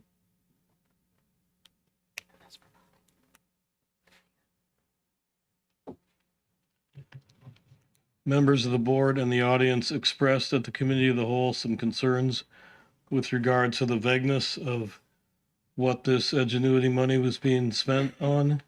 And I don't see anything in the backup that suggests any of those concerns were addressed. So as is your custom, you're about to approve spending $339,000 and sending it into a black hole. I would suggest voting against this or deferring it until December, and for once in your current terms, demanding that this administration actually provide information that addresses your concerns. Thank you. Thank you. Seeing no other cards from the audience, we come back to the board. Ms. Ware Jackson. Thank you. At the committee of the whole, I asked about this 2%. There was some information in the backup that said the goal for improvement. Let me see if I can find that again. The goal was 2% increase in improvements. And I asked what that 2% looked like, what were the numbers from last year. And I understand we've been using this for about 5 years. And the other question was, how do we accommodate children with disabilities in this contract? Dr. Narcisse.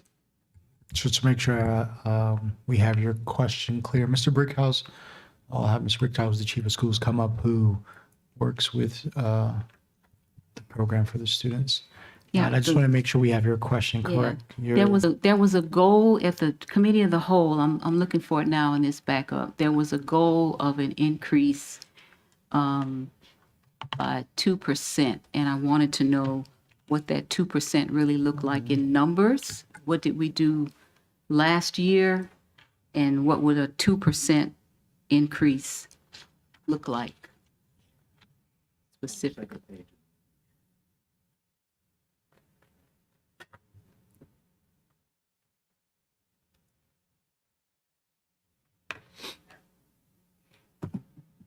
The second page. Wait a minute. Do you see it?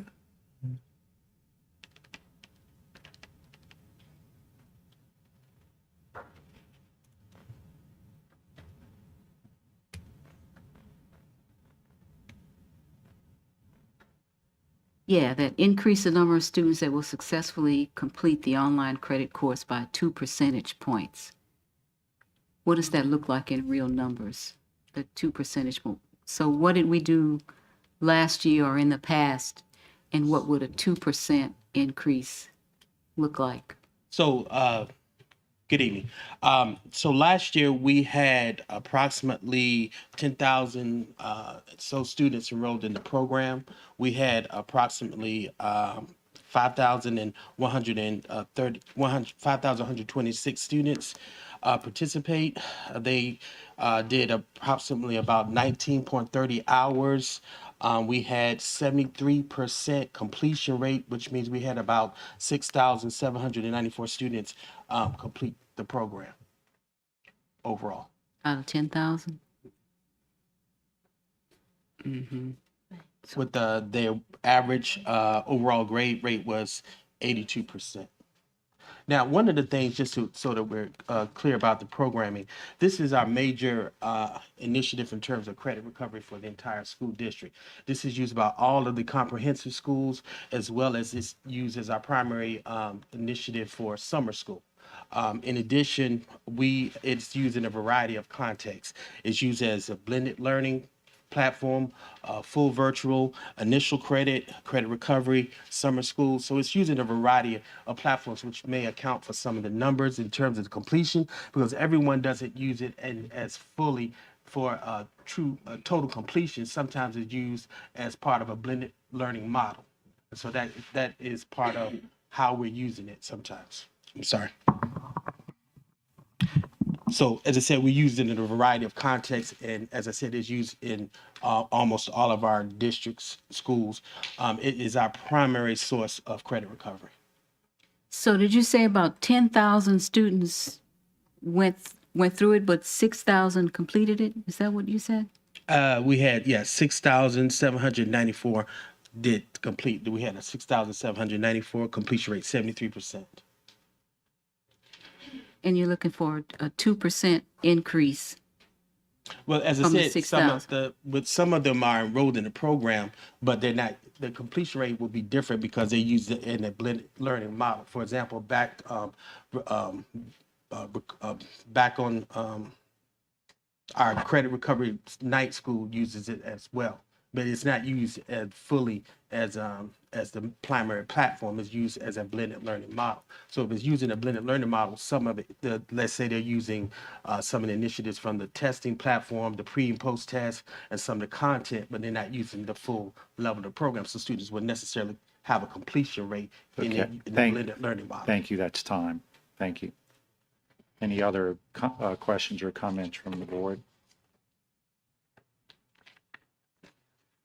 Ms. Dyson.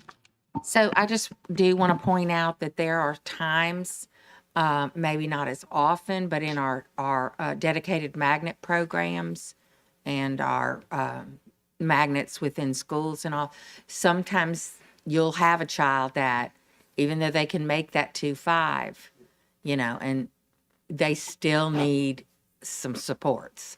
And so I just want to make sure we're not including that subgroup of children that are in our magnet schools.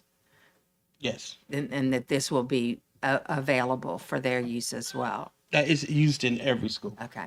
Liberty uses it. All of our schools use it. And then I would think that there'd be some kind of a way in the future to be able for you to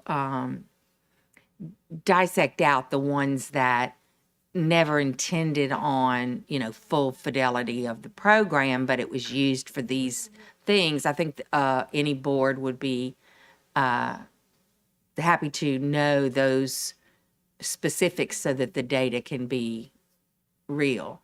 Yes. Okay. Thank you. Thank you, Ms. Dyson. Vice President Collins.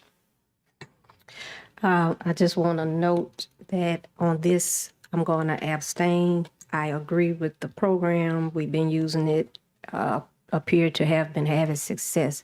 But as I stated in the last meeting, I have continuous concerns with using one-time money for continued services. I'm quite sure this is not something that we or the future board is going to be interested in discontinuing because it's an integral service. And so I'm abstaining because I don't want it to appear that I just don't like this agenda item, but I do have concerns about the funding source. Thank you, Vice President Collins. The board is clear. Madam Secretary, please conduct the vote. Please vote.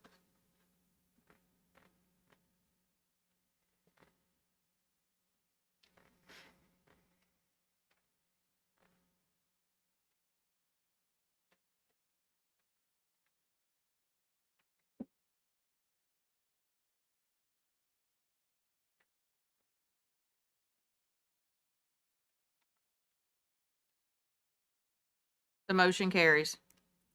Thank you. We move now to item G9.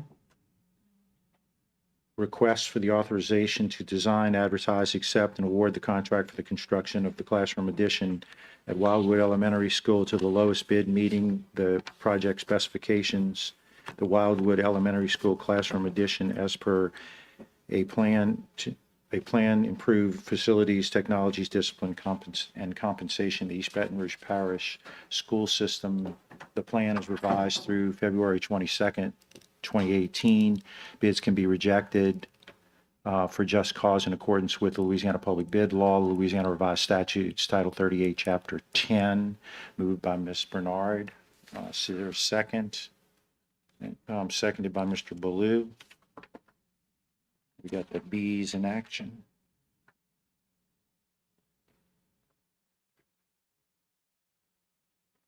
Ms. Ware Jackson. Thank you, Mr. Tapman. I pulled this because we had conversation at the Committee of the Whole, and I'm not sure if those questions were answered around that bilingual program that was I think it was a Spanish immersion program that had served underprivileged Latino families and was removed.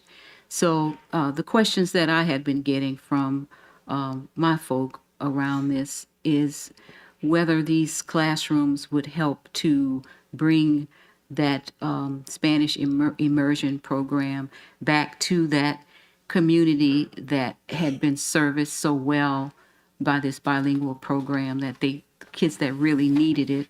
And so that's my question, whether that Spanish immersion program is going to be part of the goal for bringing these new classrooms back.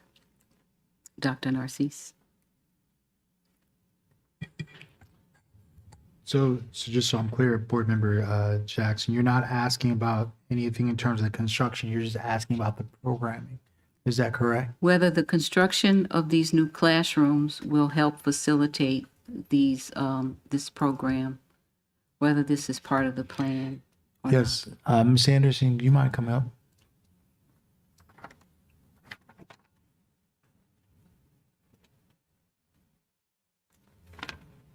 In terms of the meetings with the principal and leadership, it hadn't been specifically about the bilingual program. It's been classroom space, just additional classroom space that was needed. Currently, I think the T buildings that are there are just in bad shape and need to be replaced. And the grades that are in there currently will move into those new ones. So it may be that it could still happen, but it was basically to replace two old T buildings that needed to be removed. So no conversation around that. No, so that conversation around spacing, not necessarily changing any program. Okay. Thank you for answering that question. Thank you, Ms. Ware Jackson. Ms. Bernard. I have a question about the facilities, and then I have another question about programming. Ms. Anderson, I think you may have come on after we moved the T building onto the campus. The funds were raised and provided by a community group that has adopted and has a program housed on that campus. They raised $85,000 among their small church group at considerable effort to themselves, and we very much appreciate their presence on the campus and the Kids Hope program that they provide to some of the students at the school. So they raised the money to pay for most of the expenses of setting the T building up. And I believe that CSRS also provided some things gratis or got some services donated, like electrical, from some contractors, local contractors that CSRS solicited to make those, to do that for gratis. And maybe Ms. Anderson came on board after this action took place. I did come on board after. However, those T buildings that were provided by Hope have come up in discussion. The two, to my knowledge, the two that we're removing is not a part of what was provided by that program. Okay, those great. were two separate The ones. two classroom T buildings. then. Correct. Okay, good. There will still be probably 4 other T buildings still on that campus. And these 2, to my understanding, are not a part of what Hope provided. The first 2 on the left, the ones Yes. that are in terrible, terrible condition. I know the ones Those are you're the ones talking we're about. Okay. replacing. And those, to Thank my you. knowledge, are not a part of that. Okay, thank you. And then back to the dual language program. It's my understanding that space, we did need the space at the school for any and all of the programming at the school. The school is always at 97, 98% capacity, or 99%. So what they have is, I think their capacity is around 500, and they're usually at 497, like that. So they can't really afford to have another. They are on top of each other. The students, the classrooms, there is no space there. And so the 6 classrooms are badly needed and will be absorbed into the programming that is existing, whether or not we continue the dual language or not. But the dual language program has been very successful, and I would like to see that, but that's a whole nother agenda item. I would like to see us support the continued programming at the school. We know that there may not be room or funds to expand to an additional grade for that program, but those families that are participating do really love it. And thank you guys for supporting the construction, because this is one of the schools that really needed to also be in the tax plan. But when push came to shove, we had to decide to just give them an expansion because we could not rebuild every school in the district. So thank you very much. Thank you, Ms. Bernard. Ms. Anderson, how are you? Good. This is a tax plan item, right? Correct. Is that, so this is straight up, not program, just tax plan as the voters voted for it, or is it some modification to it? No. No, this is it, right? It's what the Correct. voters voted for, part of the tax plan. Okay. Correct. All right, thank you. See any other questions from board members? The audience, Karonda Corley?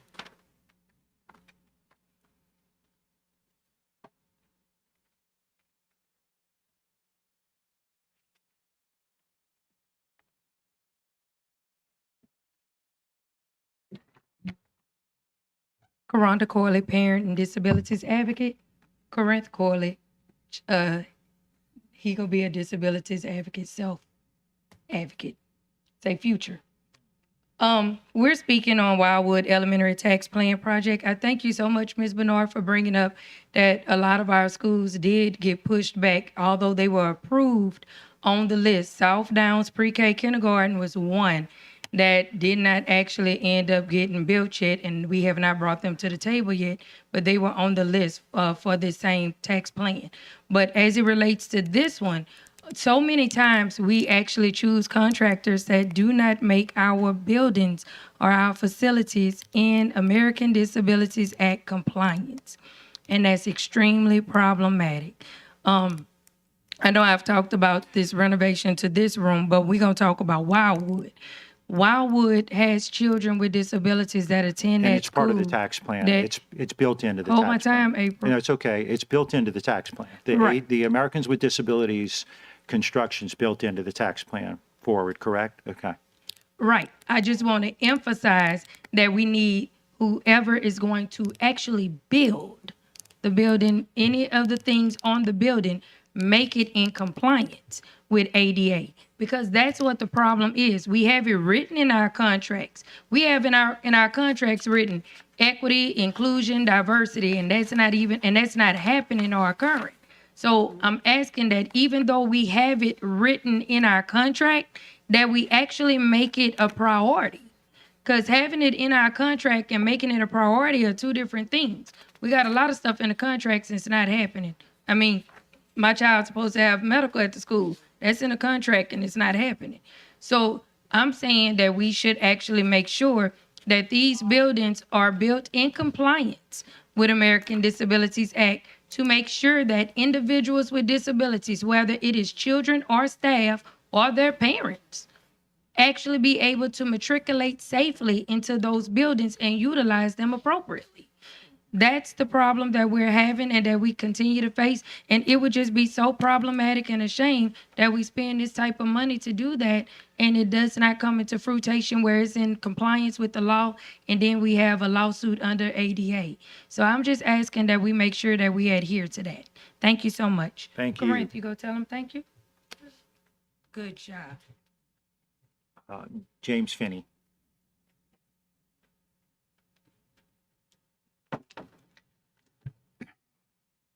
Two weeks ago, we were told you're replacing 6 T buildings with a 6 classroom building. Now we find out that most of the T buildings are staying there. Regardless of what is budgeted in the tax plan, if you're going to have a multi-million-dollar construction project on an elementary school or any other campus, somebody needs to exercise some leadership and make sure that what's built is what's needed. And as we'll discuss in a few minutes, there are important decisions you need to make in terms of guiding whether students drive all over the place or walk to their neighborhood schools. And the attendance area for this school is ridiculous, as is the case for most of its neighbors. But the point is, if you're building an expanded campus, you should have a clue as to what the programming will be. It's clear that the administration has no intended clue as to how they'll fill the space other than build a building, we'll put somebody there, we'll leave the T buildings. Never mind the T is supposed to stand for temporary. If you can only buy 6 classrooms with the tax plan without running afoul of the oversight committee, that's fine. If you need 10 classrooms, figure out where else to pay for the other 4. If you need to do some security or disability upgrades and can't do it out of the tax plan, let's have that all happen when the contractors are there. The fact that the tax plan has you hamstrung into certain decisions does not absolve you of the responsibility to exercise a little bit of fiscal oversight. You're just going to flush $3 million into a building project. The community is going to be under the impression that, oh, cool, we'll get those ugly T buildings out of the yard and we'll have something that looks nice. Boy, are they going to be surprised. Oh, well. No other cards for public comment. We come back to the board. Ms. Bernard. I'm so glad to see that the community so overwhelmingly and enthusiastically supports the construction of the 6 classroom additions at the campus. And I wanted to point out also that one of the 2 previous 6 classroom additions included the addition of a severe profound classroom and a mild moderate classroom on the campus, which are in compliance with the federal laws regarding Americans with disabilities. Thank you. Thank you, Ms. Bernard. Vice President Collins. So, and I'm not opposed to this item, but it just dawned on me. I'm being goofy with my name used in my statement. Y'all ain't got no sense of humor. Okay, thank you. But it just dawned on me. So in the tax plan, we put T buildings in the tax. I mean, I'm for an expansion. Okay, but did we use the language T building? We can't go ahead on it. 6 classroom expansion. Oh, well, I'm sorry. I guess I got mixed up. Well, then. I don't think we did any T buildings. Because that wouldn't make sense. Yeah, it wouldn't make sense. So I apologize. That's what I get for being a little silly. I'd be concerned about that too. I thought it was T buildings. Building brick and mortar. Thank you, Vice President Collins. I see no other comments or questions from the board. Madam Secretary, please conduct the vote. Please vote.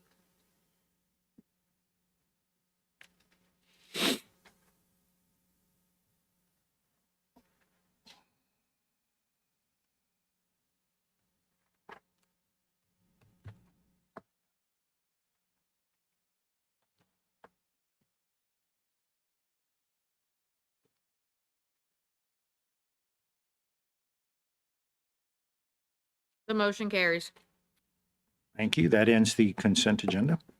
We move now to H1, consideration of a request for the approval to amend the current priority zone for Mayfair Lab to include the priority zone expansion as identified in the map labeled Mayfair Lab Priority Zone Expansion Map and Boundary Description. Moved by Mr. Gode, seconded by Ms. Bernard. Oh, okay.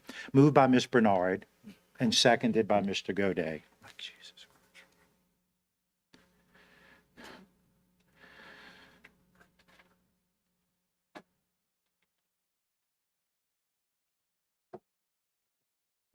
Seeing no comments or questions from the board, we go to the audience. I don't have any cards.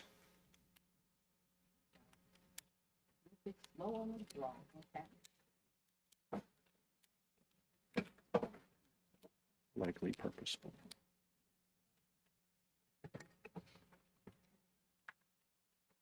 Farley Jackson.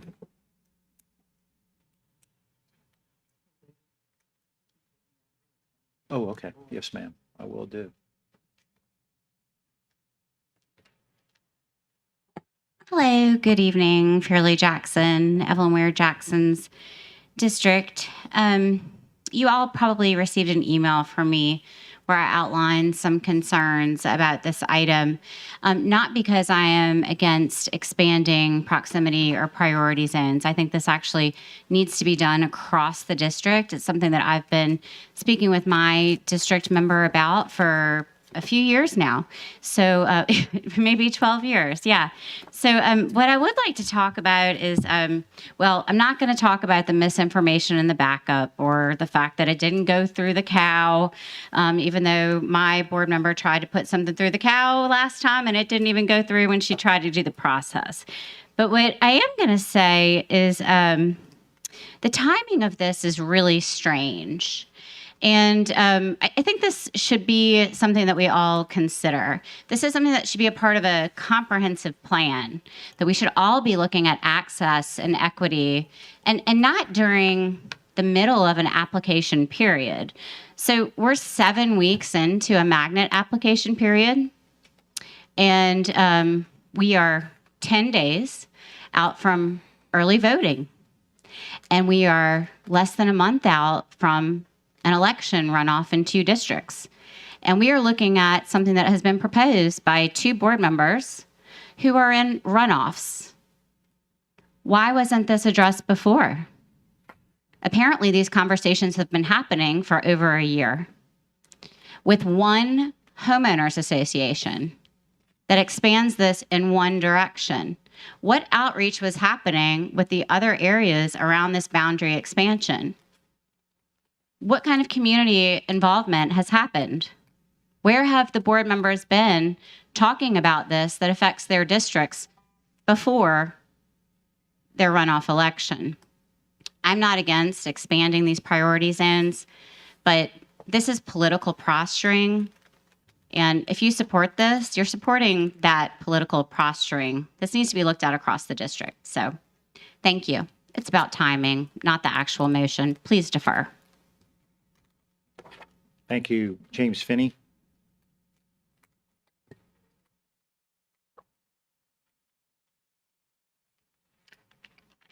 Thank you. I'm actually going to give the administration a pass on the inadequacy of the backup because I doubt that they had enough time to put terribly useful information together. So let me provide a little bit of background.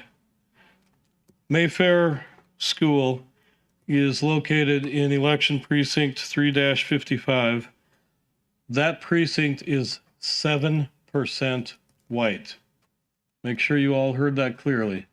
7% white. The school is in a black neighborhood. The current priority zone that you've established in 2017 or so is somewhere around 50% white. The part of precinct 1-12, part of the district Ms. Bernard is seeking to continue to represent, surrounded by Dentation, Kenilworth Parkway, Boone, and Highland. is 80% white.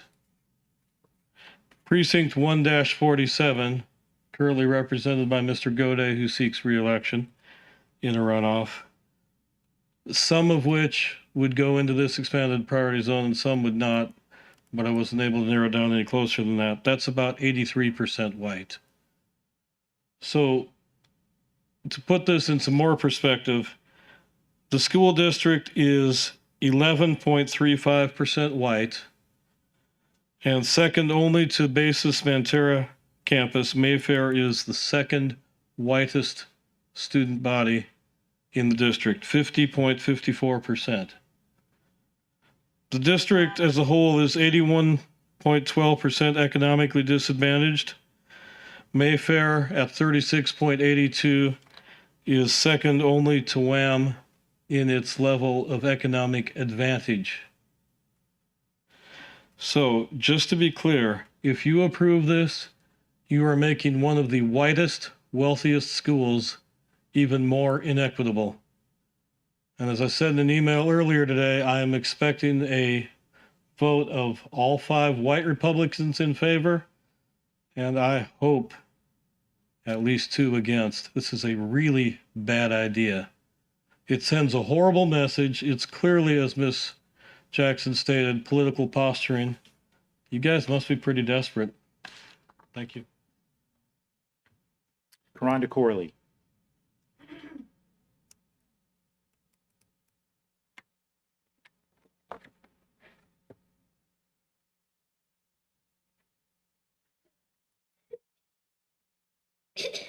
Thank you.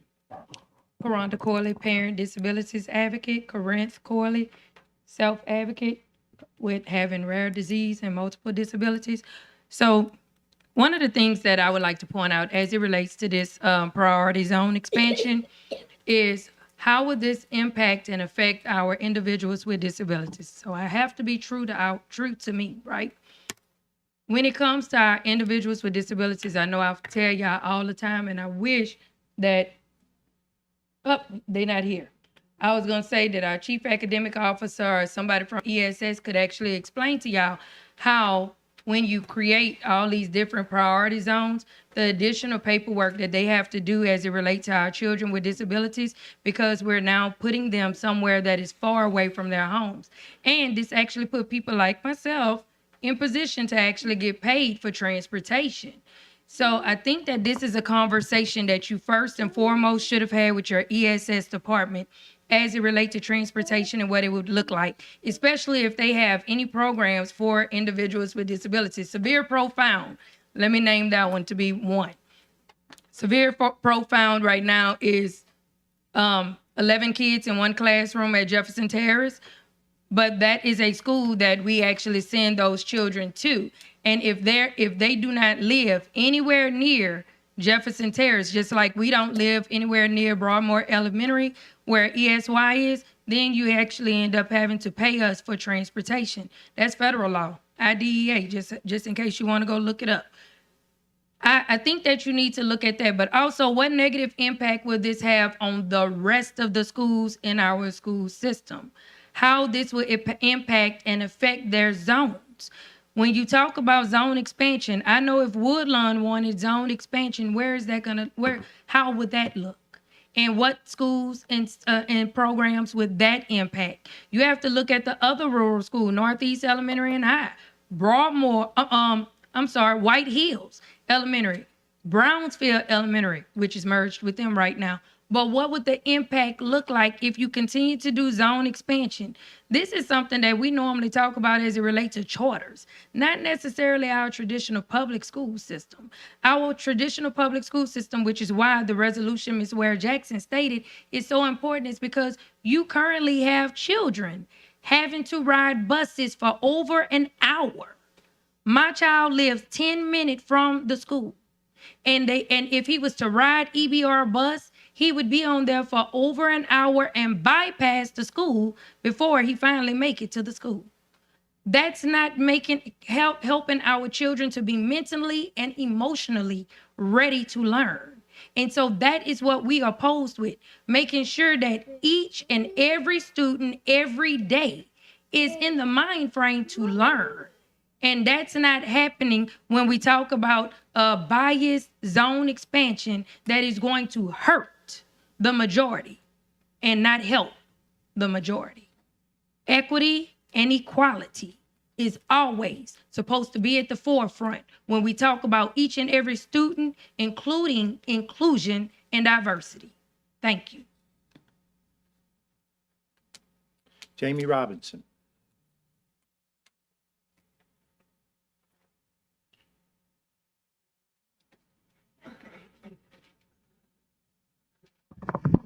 Good evening again, board. Jamie Robinson, I stand today because, again, we're doing something wrong. Not only does this not address equity, not only does not make inclusion a reality, we're going about doing something yet again the wrong way. Too often do we do things and not do it the right way, not taking the input of the entire community, because yeah, you may have addressed one HMO, but what about other people? What about other stakeholders who would have liked a voice in this? We have other schools in this district that would love to see their priority zones change as well.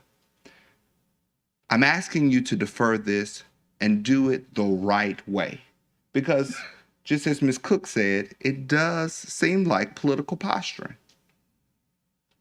We haven't seen School Board Member Bernard for weeks.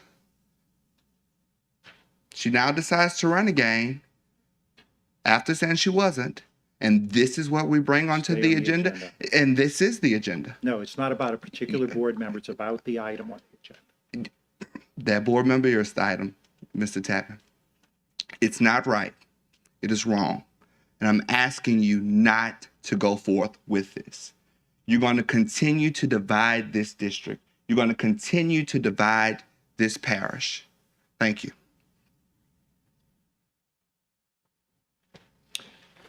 Kathy Carmichael.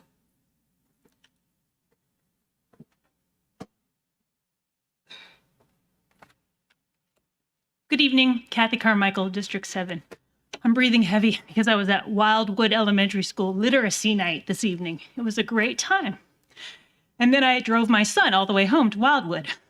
To home near the river, which is quite far from Wildwood. But I wanted to speak about this agenda item because I was curious about why it was put on the agenda on Tuesday of this week. I sent an email to President Tapman asking for the rationale for why this item was expedited. And I did not get an answer. No, I answered your email. No, you didn't. No, I was not done speaking, sir. I said I got an answer from Mr. Tapman that any board president can put anything they want, that the board president can put what they want on the agenda, even if it isn't discussed at the COW. I can go get the email on my phone. Go get it. Okay.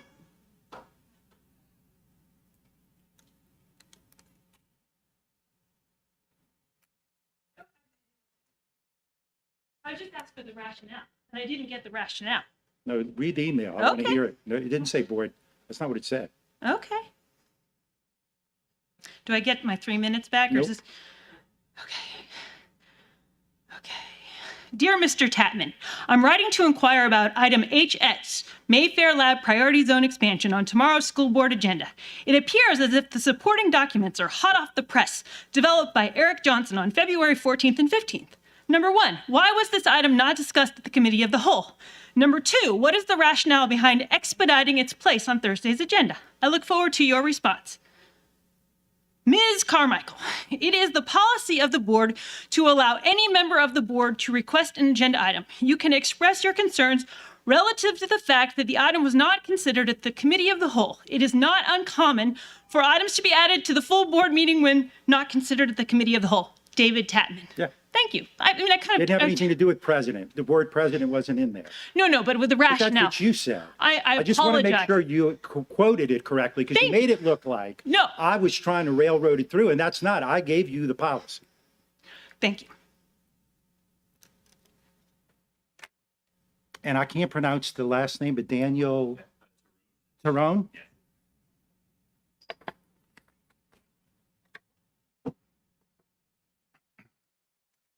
members of the board, thank you for taking up this important piece of business and allowing me a few moments to give you additional information about why it matters. My name is Daniel Tyrone, and I am the parent of one public school student, and I have two more who will be joining him here over the next few years. I'm also a resident of the Kenilworth neighborhood and a member of its Civic Association. With me today are a number of other members of the Civic Association, including our current president, John Daly. Kenilworth is a tremendous neighborhood in which to live, with a vibrant mix of younger and older families who come together for events such as our annual 4th of July parade and a fantastic Luminaries Night held each year on the last Sunday before Christmas. 2 years ago, the Civic Association became aware of an oversight committed in 2017 by a prior iteration of this board when it created the priority zone under discussion today. Through what I am sure was an honest mistake, one boundary of the priority zone was set to follow Kenilworth Parkway, with the consequence that it completely cuts our neighborhood in half. As I am sure you can appreciate, this not only violates the preferences of the Magnet office to keep communities together, but it also has an unnecessary negative impact on our community. Schools are critical public institutions that create a sense of connection among neighbors, and artificially and unnecessarily dividing our neighborhood through public policy has had a negative impact on our cultural and civic life, dividing families and children in a way which diminishes many of the positive benefits that public schools can provide for local communities. It was for these reasons that the Civic Association presented this matter to our members at our annual meeting in the spring of 2021. Following a tremendous positive response, we shortly thereafter reached out to our representatives to express our very strong desire to have the priority zone revised to include the entire neighborhood. We were very pleased that they were receptive to our concerns, and they have been excellent partners if we have worked with them, the school, the Magnet office, and the district to put together the proposal which is currently before you. Given the slow pace at which policy is made and changed and the number of stakeholders involved, it has been a prolonged process, one that has consumed nearly a year and a half. But we in the community we represent are pleased to finally have reached this point and are happy with the proposal. On behalf of myself, the Civic Association, and the neighborhood, I urge you to approve this item. It is a minor revision, but one that addresses a significant, though unintentional, mistake. And the correction will have an immensely beneficial impact for the children and families of the Kenilworth community. We therefore ask you to please make our community whole again and approve this item. Thank you. Thank you. No other comments or cards from the audience. We move back to the board. Ms. Bernard. I have a couple of notes that I've made while listening to some of the speakers this evening. I always want to honor what the community wishes, especially those who are most closely affected by this, which would be the folks who are in the neighborhood. I do distinctly remember an email, and I looked earlier today when the question came up. And my first recollection was September 21. It may have been prior to that. And then I looped in Mr. Goday, who actually only represents part of the neighborhood, and because I thought he should be involved in the conversation at that time. It is my responsibility for letting the ball drop, and I take full responsibility for that. We are pulled in so many directions at all times.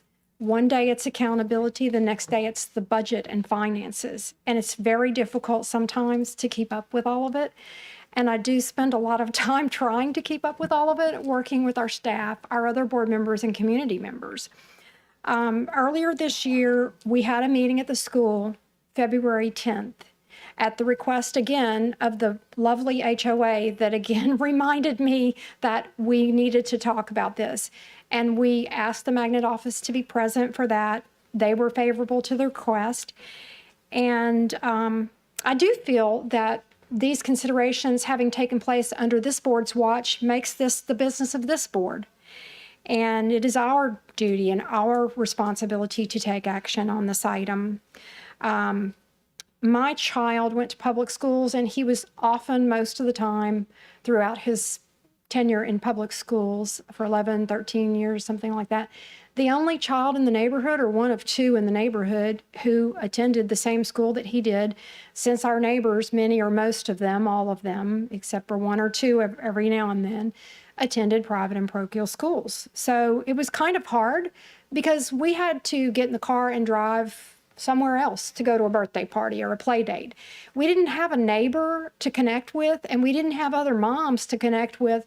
I didn't, because their kids didn't go to school with mine, and we didn't have that in common. So I'm glad that we have a community like this that is now able to come together around the existence of a school.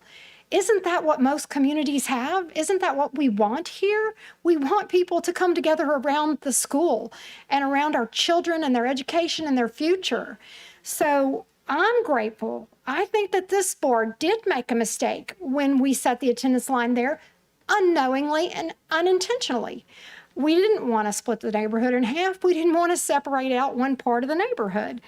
So for attendance purposes. So I'm glad that it's on the agenda today. I have a question though for the HOA folks. Did I contact you about this at any time, or did I remind you about this over the times when I forgot? Or was it coming from you guys? Did I ever ask you to ask us to put this on the agenda? Or did Mr. Goday do that either?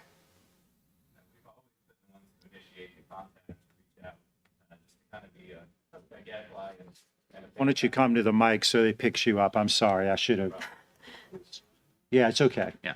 Oh, yeah. No, we have always been the one initiating the outreach. At some points, of course, we wanted to be respectful of your busy schedules, but if a certain amount of time had transpired and we hadn't heard anything, we were always reaching out from the Civic Association to follow up. So it's always been initiated from the Civic Association side.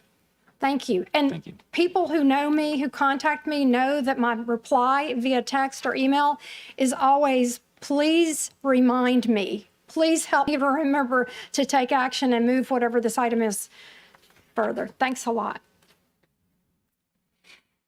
Thank you, Ms. Bernard. Ms. Ware Jackson. Thank you, Mr. Tatman. A couple of questions here. What percentage of the population at Mayfair are actual residents of the Mayfair neighborhood? Please answer that. And if I'm a parent in the area and I have already applied to other schools in this magnet process, am I able to get into this school? And I just want to, I have to make these comments. This is very odd that we just were talking about the majority of students and neighborhoods in this city looking for something strong for their schools, for their neighborhoods, because we have these kinds of splits all over the district. For a dozen years, I have served on this board and have asked countless times to have boundary lines changed so that our neighborhoods would not be split. Our children would not have one section of the neighborhood going to one school and another section going to another, and then fights breaking out because of some territorial stuff. It's been completely ignored. And strangely enough, one of the main characters on the board that always objects to boundary changes is Connie Bernard. And here we are now speaking about bringing neighborhoods together and being asked to do something when we have been asked for a very long time to do the right thing. And this is the wrong thing to do right now when we have a comprehensive plan that we need to do. We have several neighborhoods, even listed in the backup, there are several neighborhood schools, magnet schools rather, that have proximity or priority zone challenges, along with the countless traditional schools. This is an item that needs to be deferred to a meeting where all of these items can be addressed at the same time with consideration of everything that is around it and everything that affects it. So my motion is to defer this item to another meeting, whether it's next month or with the new board in January when you do your workshop, and you can finally, for God's sake, do something about this community and the displaced people that are all over the district that have been asking, begging you for years to do something about the neighborhoods being split up and children going all over the place. and not sound like you're just doing something as if you're practicing favoritism because it's your territory. And both of you, three of you, voted down something practical for the entire city. And now you want to pull this little piecemeal piece out, and let's just fix this right now, and that's it. We have a My motion. motion is to defer this to January. We have a motion by Ms. Ware Jackson to defer. Was there a second to the motion? I'll go ahead and substitute, and I put my second, and I put my name in the queue to express why I was willing to second. My willingness to second is not in disagreement with the concern of the homeowners association. I know some people had expressed concern around race or what have you. You know, once I heard your testimony about the neighborhood had been asking, well, quite clearly it's not a matter of race, et cetera, even though it could have the appearance of such if one had not heard the story. I'm willing to second her deferment only because we have, and I've expressed concern around piecemealing, not just stuff about attendance zone, but other things as well. Facility uses, et cetera, programming at different schools. Why aren't we looking at the whole picture so that we don't hurt one piece while trying to help another piece? So I appreciate and do respect. If the substitute motion would have been to just completely go against you all together and not simply defer, well, I would not have seconded. But I do agree that we need to do a better job of taking a larger look and more than just one concern, especially when we know and we are very aware of various concerns across the district. Thank you. We have a motion to defer in a second. Mr. Shamlin, you wanted to make a comment? I just need clarity from Ms. Ware Jackson, the maker of the motion, on is it deference to a particular date, or is it just to defer? A date uncertain. Okay. Okay. I see no other comments from the board. Comments from the audience on the motion to defer.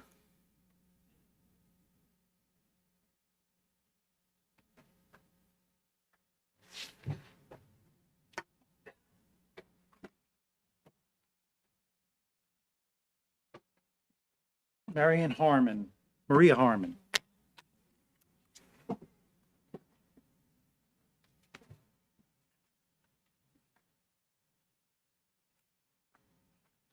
Good evening, Maria Harmon, 2525 O'Neill, resident of District 6.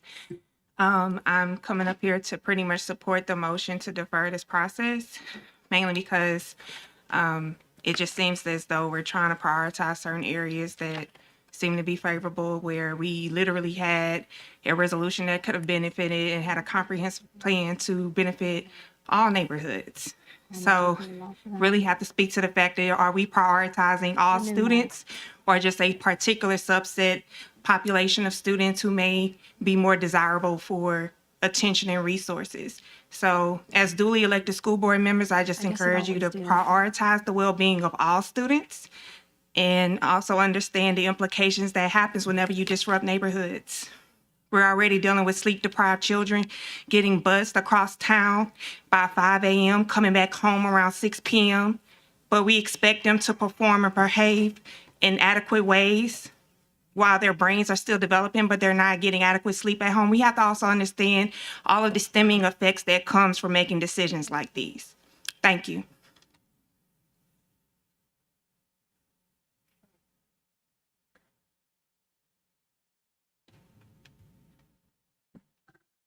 On the substitute motion, Kathy Carmichael.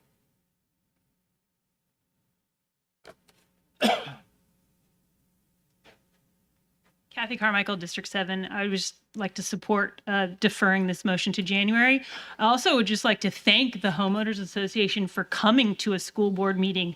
I think that is a rarity. I think, unfortunately, this item was brought up 10 days before early voting for a runoff election, which is suspicious. So I think that we really need to, as following up with my colleague here from Step Up Louisiana, we need to look at the entire parish when we're deciding how we're going to draw the lines. And we can go back and look at the lines from many, many different meetings in 2017 when we talked about these things. And it's also unfortunate that Mr. Tatman is not here because he is giving some people who provide public comment more than 3 minutes. And 3 minutes is the rule and the policy. So I hope that the board president can stand by that. Thank you. James Finney.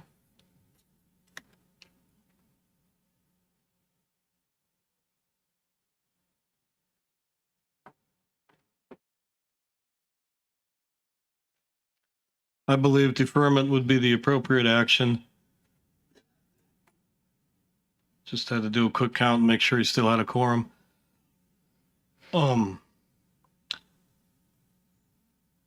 My board representative, Ms. Collins, is far too polite. She may not want to imagine this is a racial or equity issue, but don't be mistaken. It's absolutely a racial and equity issue. And as to the folks from Kenilworth, Mayfair Lab is not in your neighborhood. It's near your neighborhood. It's a school that is rated well. It's rated well because it has a lot of wealthy students and not very many poor ones, relatively speaking. So I would hope you're supportive of the school that's actually in your neighborhood, Magnolia Woods. And something I haven't heard mentioned yet is right smack in the middle of the Kenilworth neighborhood is a school that happens to have the name Kenilworth. So is it the intention of the homeowners association that anybody that can should escape your neighborhood and go to school somewhere else? And those that can't escape go to school at Kenilworth Middle or Magnolia Woods? Anyway, this should be deferred. Thank you. Just had to count again. Make sure you still had quorum. Coronda Corley.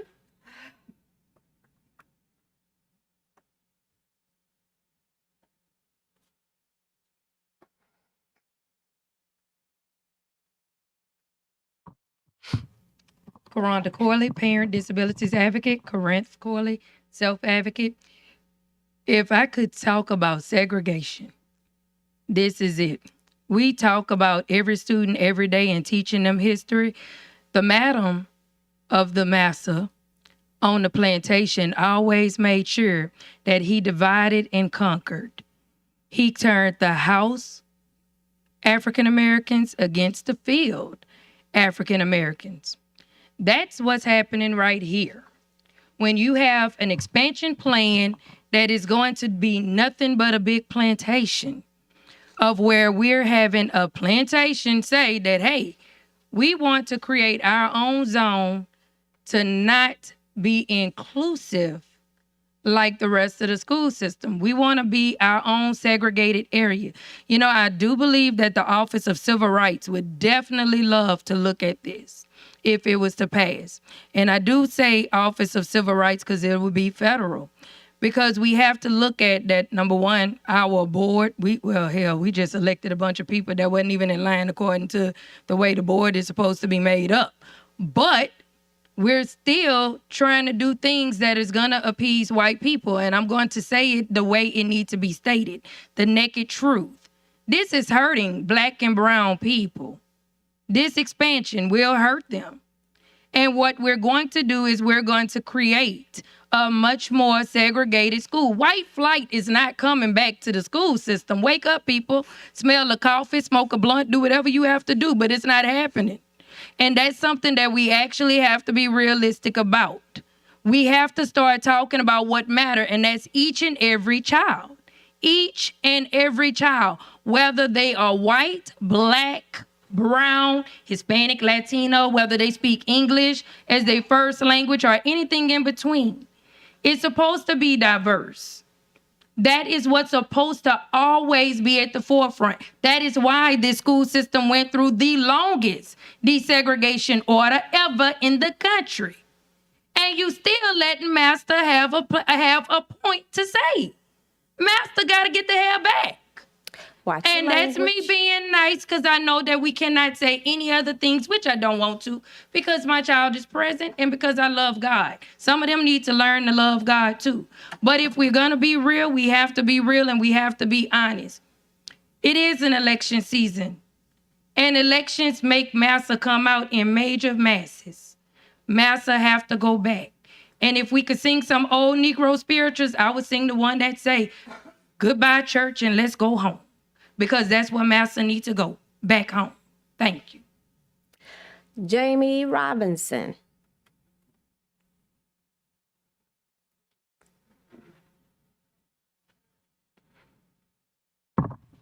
If it's good for the gander, it should definitely be good for the goose. We asked you guys to keep all community schools intact this evening. We asked you guys to look out for African American communities, just as you're attempting to do for predominantly white communities. We asked you and we presented to you the urgency of making our communities one. We told you the facts around us having a community school module where all of our communities came together, where children went to school with their neighbors and their neighbors alone. Your principals have told you that we are seeing an increasing amount of fights in our school system because there's too many territorial beefs. And we begged you. We said, allow our children to restore their community and go to school together. You vote that down. It was disheartening. And then you come here with this agenda item, and we asked you to defer it because we were going about it the wrong way and we didn't follow the policy and procedure. But you have the audacity to tell us that it's important to keep your community together? What about the Black children? What about the children in my zip code, 70802, 70805, 70806? I want them to have access. I want them to have a voice at the table. I want inclusion and equity to be a reality for them. And I want their schools to remain intact as well. Stop only thinking about your children. Think about every child in this parish, because every student, every day, that means every Black child, every Latino child, and every Caucasian child. You can sit there and act as if this is not a move, and maybe in your mind you don't think this is racist, but let me assure you, this is. And this is a continued modern day segregation. It is a continued effort to keep systematic racism in place, and I hate to see it in place in our local school system. Pamela Taylor Johnson.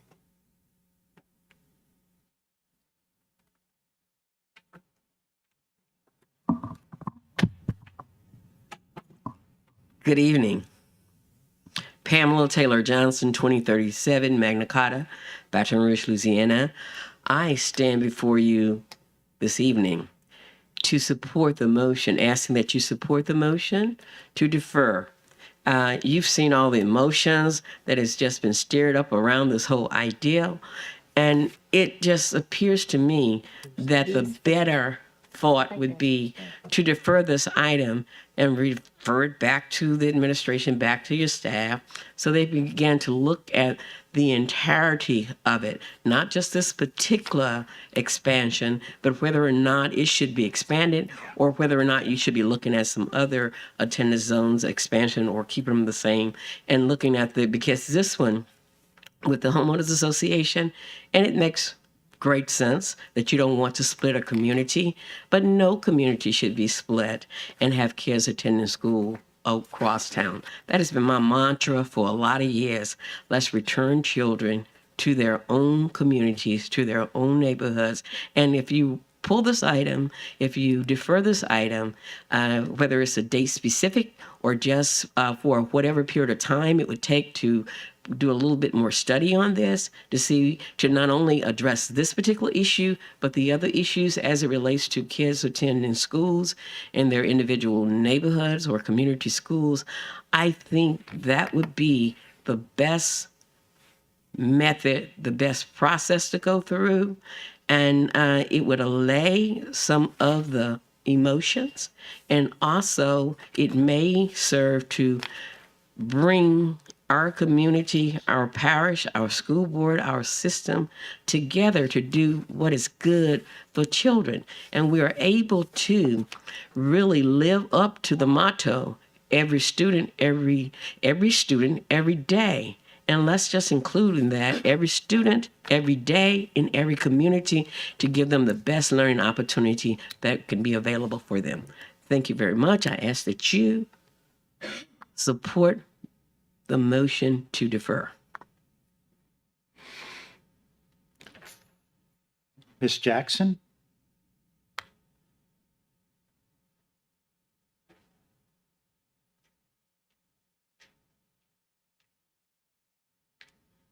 First, I'd like to say, well, Fairleigh Jackson, District 5. So now I will say a couple of things that I had alluded to before. Once again, the communication around this item was really poorly done. The memo is completely false, where it says that certain areas, certain schools have proximity zones, certain schools have priority zones. It's completely incorrect. It basically says that Mayfair doesn't even have one or the other.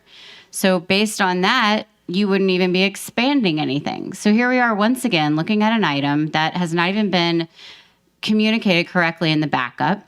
I'm curious, what does this mean for seats? I don't believe Ms. Porter is here to answer questions about does this expand the number of seats in the school? Does this mean that there are more from the initial priority lottery? Does this mean that this increases the overall lottery? These are all questions that this being rammed through because there's a runoff election, all these questions need to be answered. You're all smarter than that. And Mr. Gaudet, thank you for sticking around and hearing this when your colleague who is also proposing this has left the room. And welcome back, Mr. Tapman. And with that, I would like to say, Mr. Tapman, please give the public the honor and the respect that they deserve in your last 2 months. We would really appreciate it. Thanks. Ms. Epley?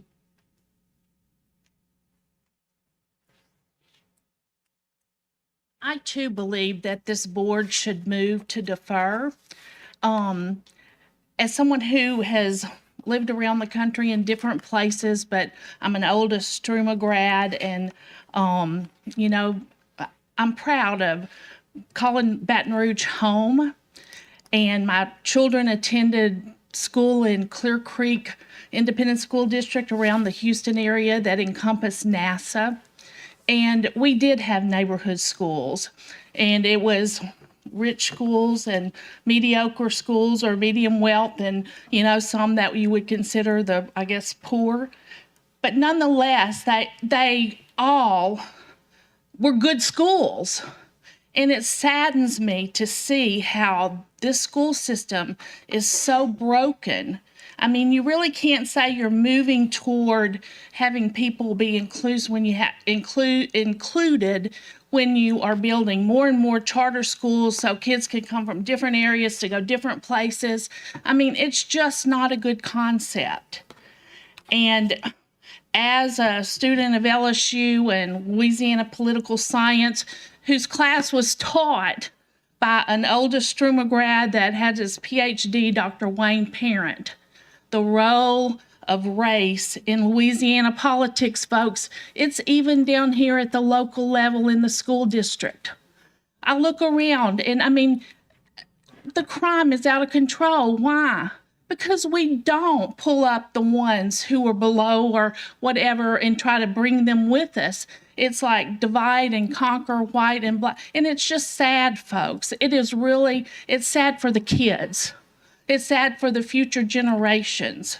So I don't come here, I just say, board, please look at what's good for all children. And if there's any way on a bigger picture to make these schools where they are more neighborhood friendly and parents can get together and go to the carnivals and get to know each other. So it's not, one child going to this school, one child going to that school. It's just a mess. So please, just defer, study this issue, and try to come back with something that brings people together and puts the neighborhood concept back in play. Thank you. Mr. Tyrone?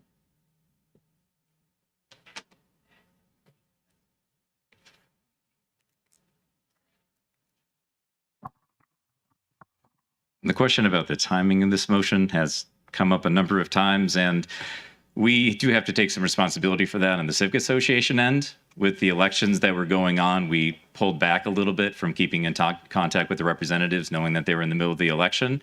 After the initial round, we then at our Civic Association meeting decided that it would be worthwhile to reach out again to once again make sure that we hadn't been overlooked, because we know that persistence was going to be key in seeing our objective achieved. So we didn't reach out to reinitiate contact with any of our representatives until after the election. So that can potentially be somewhat on us for not having been more persistent in terms of why this may be coming up at this point in time.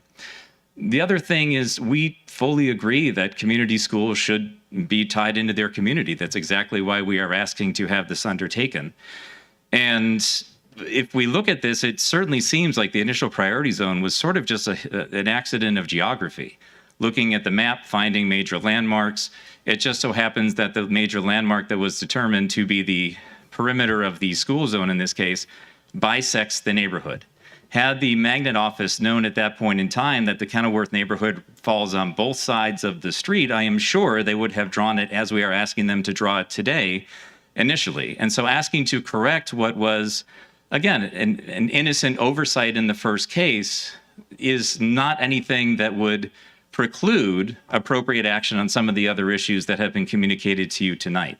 So I think this change, which I would fully endorse going through with tonight, as it has been in some cases 1.5 years, but in other cases we can think about this almost 6 years now since the priority zone was initially created. This change is something that would be positive for Kenilworth. It would show that the school board is committed to putting the community back into community schools. And I think it could be used as a precedent for other positive changes later on that would be consistent with what many of my other fellow citizens have spoken to this evening. Thank you. Seeing no other comments from the audience, we come back to the board. Ms. Ware-Jackson. Thank you, Mr. Tatman.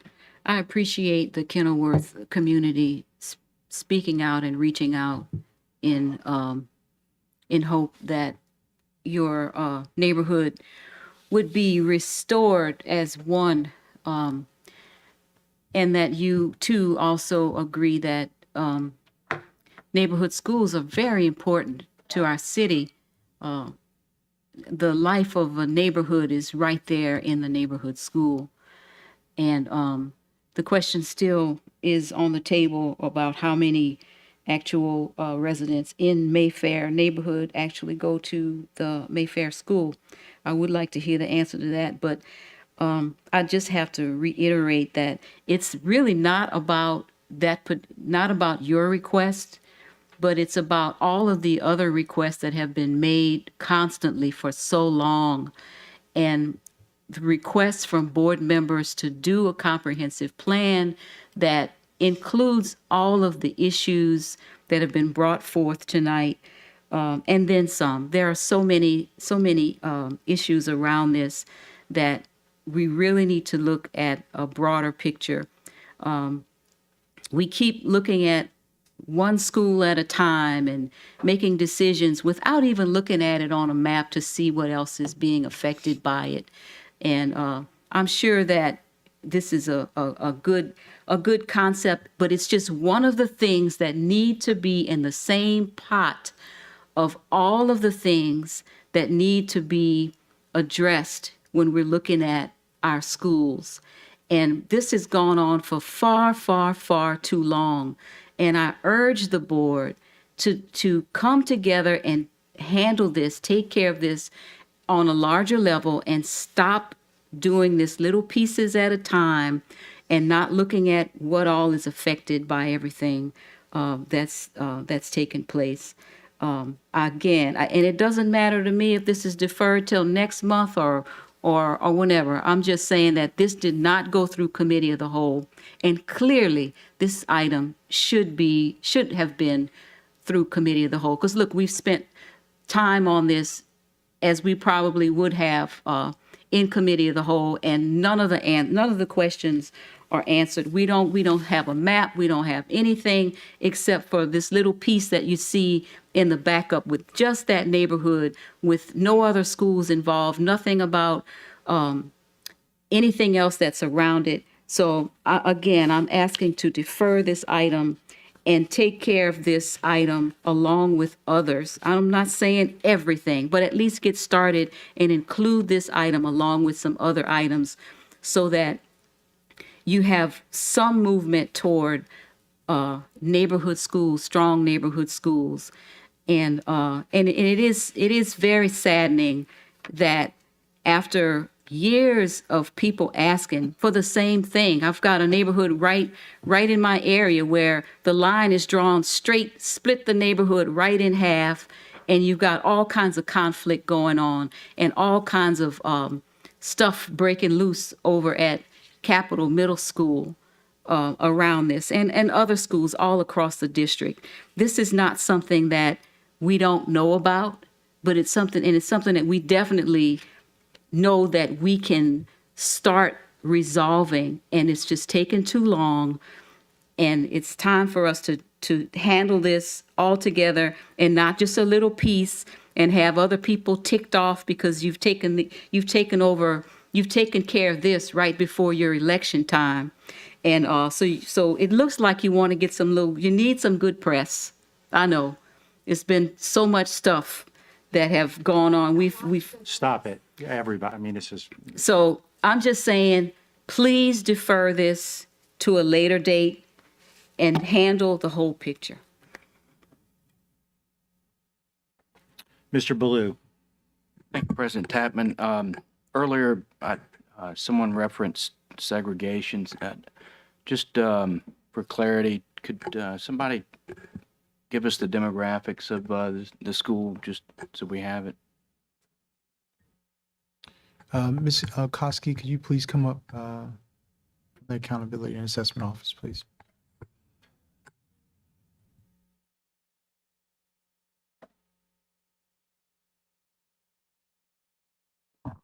Mr. Ballou and Ms. Ware Jackson, my apologies to you.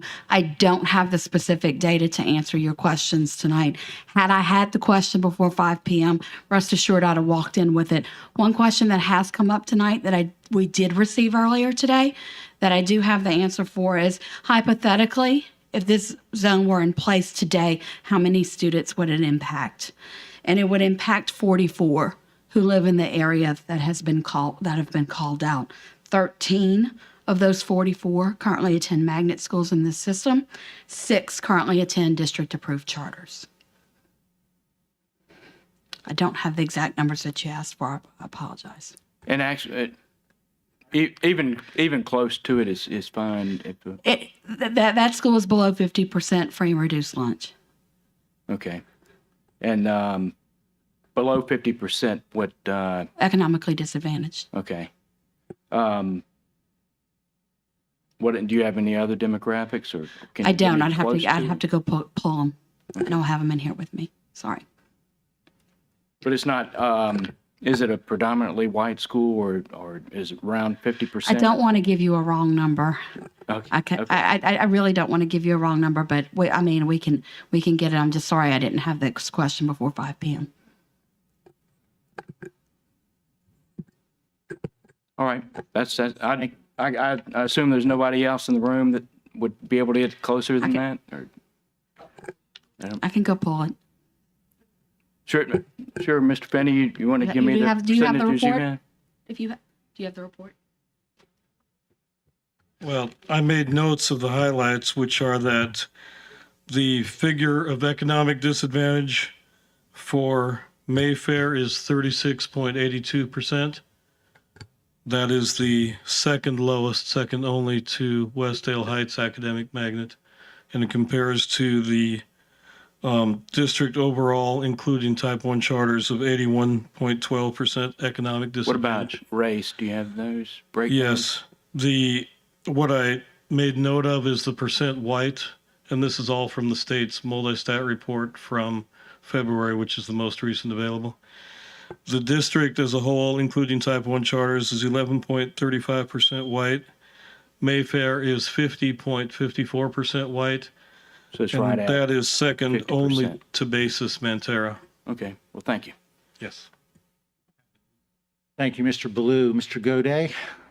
Yes, thank you, Mr. Ballou, for that question. I do have the numbers for you from the last thing. At Mayfair, the American, I'll give it to you, make sure I have the right row here. The American Indian is 3, Asian 35, Black 133, Hispanic 32, Hawaiian Pacific Islander 2, White 232, multiple races 22, and for a total of 227 minority students.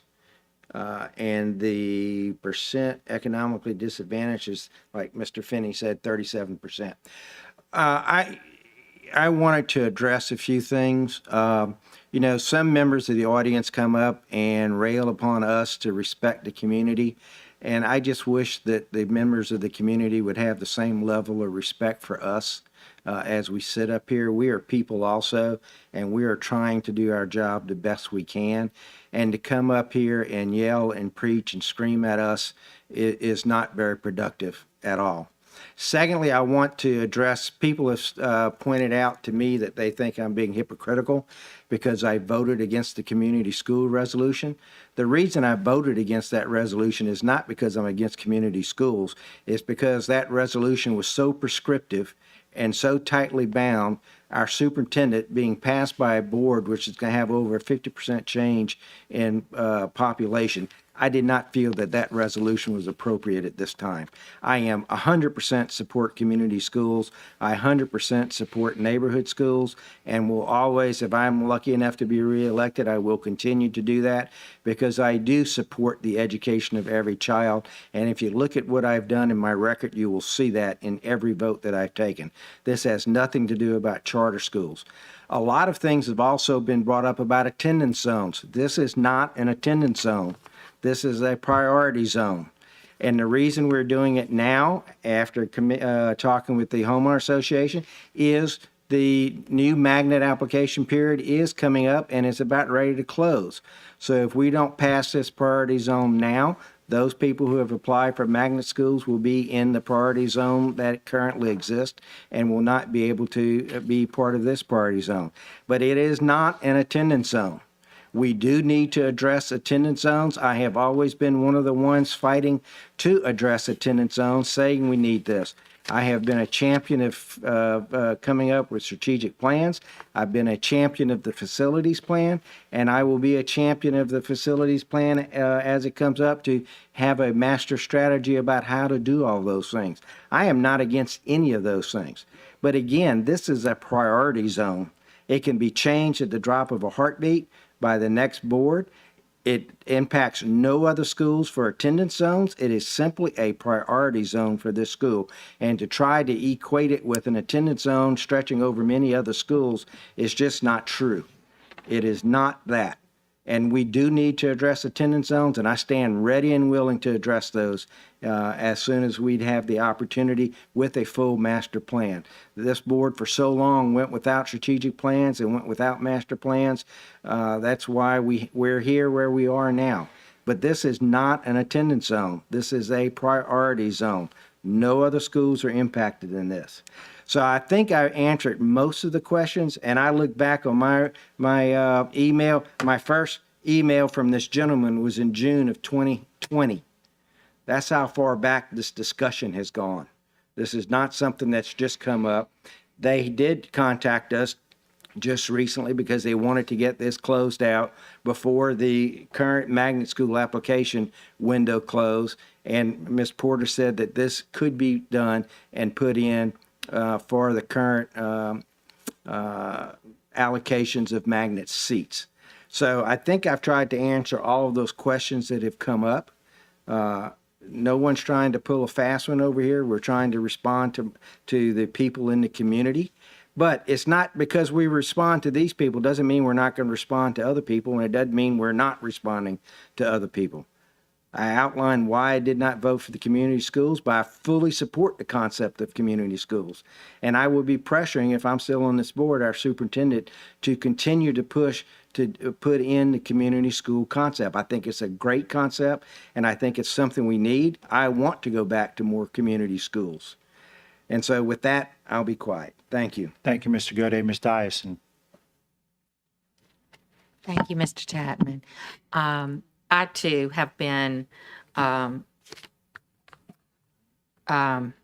just persistent in during my years of pushing for neighborhood schools with logical attendance lines because I think it benefits everyone involved, especially the children who don't have these long bus rides. I do know that mine at times, well, it didn't matter. It didn't really matter. It didn't matter if my children were on the longest elementary bus ride, zoned bus ride in the parish to their traditional school, or if they were on the longest going to their dedicated magnet. It didn't matter. We were always on the longest. And so my family has scars from it. We honestly do. And I have been passionate about trying to bring these kinds of changes forward. And unfortunately, I won't be here to see the experience, the joy of that, bringing Baton Rouge where it needs to be with attendance lines, making common sense decisions, looking very forward to seeing that. And I also just wanted to ask, because a lot of reference has been made as to where the school actually resides. And it is my understanding, and I just want to make sure I get confirmation on this, that the priority zone does include the Mayfair subdivision of where it resides. So I'd like a confirmation from staff so that the community knows that it's not leaving a group out. It's simply making another one whole. And that's important to me. So the question is, the school resides in Mayfair subdivision, and that subdivision is included in its proximity zone, correct? Ms. Okowski, can you come back up, please?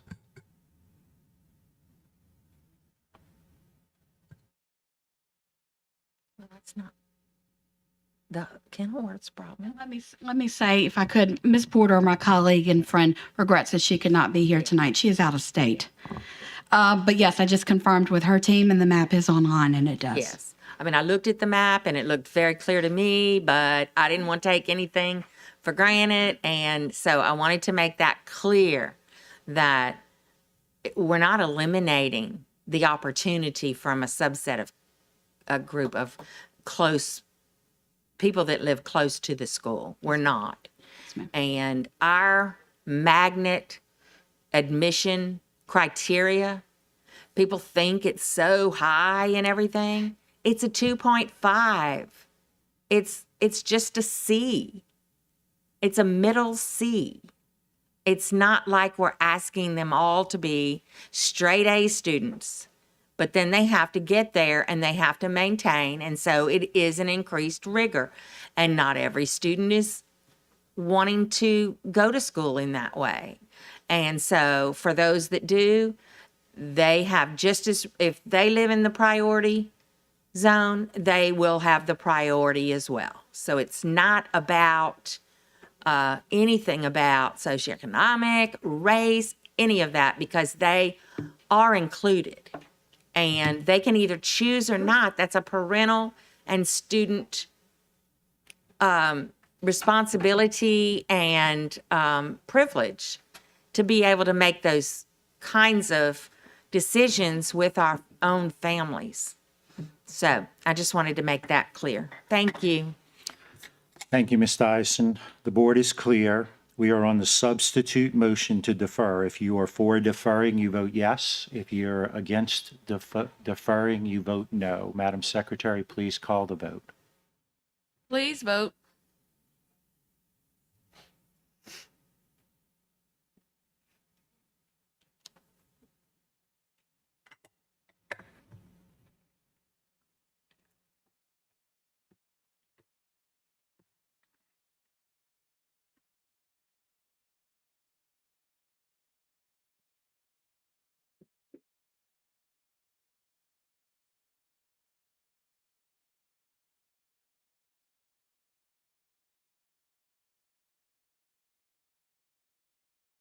The motion fails.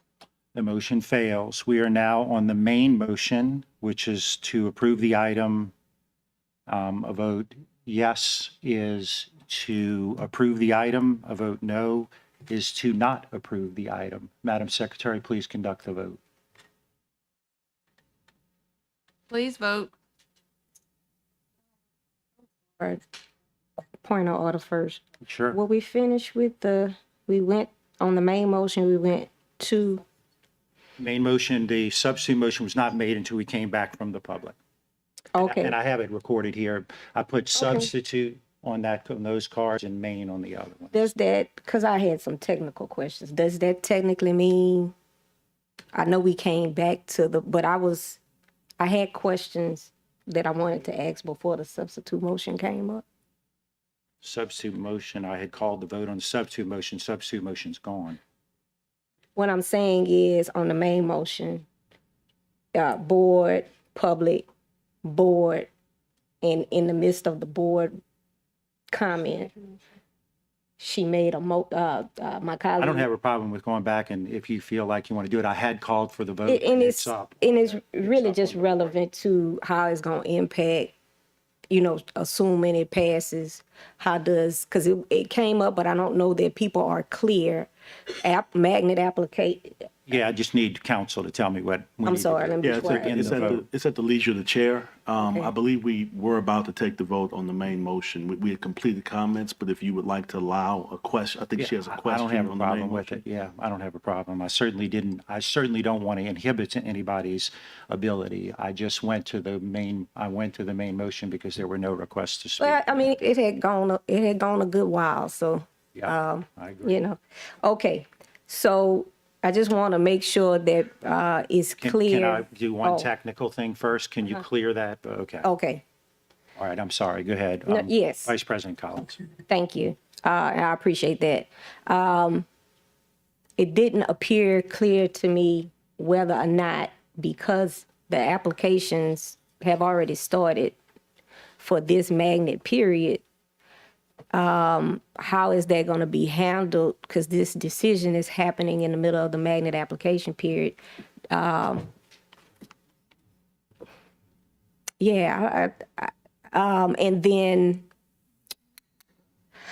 then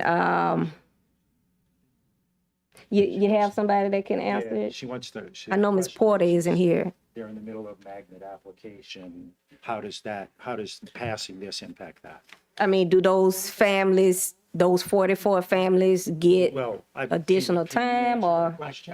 May I have permission to speak, sir? Well, she I has want to answer her question. If she allows it, it's fine. I have an email from Ms. Porter.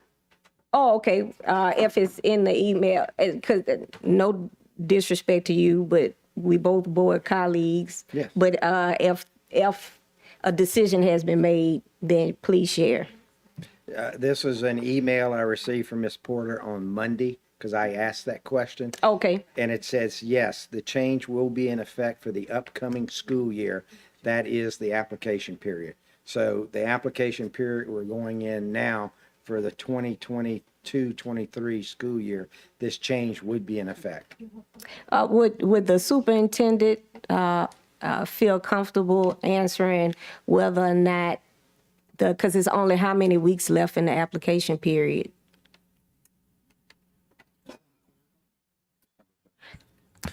December 3rd. And so then the nature of my question, I appreciate that part because it does answer for the next school year, but the nature of my question is the application period itself. How does that impact? Do those 44 families, they stuck with just the 3 weeks right now, and maybe over turkey dinner they might find out that, oh, I can apply? Or how is that going to be handled? I'm just trying to be, because I know that's a question that's going to be asked. So it's, I want to make sure, Vice President Collins, we answer your question. So you want to know about the timing and the process of how long it'll take when, in terms of the application process? Is that what you're asking? Well, let me word it like this. Is the superintendent amenable to special consideration for people caught in the middle of the application period? Yeah, I mean, we are amenable to that. Okay, that's really all I was asking. People could back with us after decisions are made, and that sounds like a question that would be asked. Yeah, Vice President Collins, we don't want to create roadblocks, so if we are amenable to that. Okay, that's it. That's all I really. That's all I had. Thank you, Vice President Collins. Ms. Ware Jackson. A question. With all of the questions around this and still all the cloudiness, could I make a motion to move this to committee of the whole? We're on the main motion. No. She wants to make a substitute. We already Is it passed her, so appropriate? Let me speak to that. So our policy basically states that when a motion fails, that we can't consider it again for 60 days. I believe the initial substitute motion was to defer the action. To a date uncertain. To a date uncertain, but you are now making a motion to again defer the action. So I would state that might be an issue with policy. Even though it's a date certain, even though it's to Yes, committee ma'am. of the whole? Yes, ma'am. I'm sorry, the board's already considered a deferral, whether it be to a date certain or not. So my recommendation would be that would be improper based on our current policy. Okay, just needed to check. Yes, ma'am.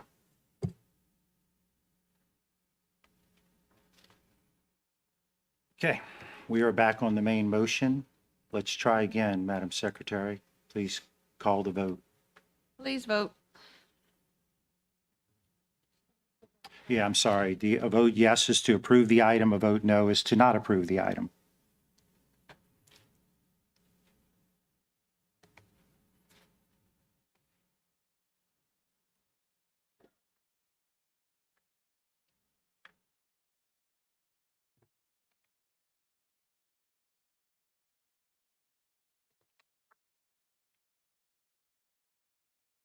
The motion carries.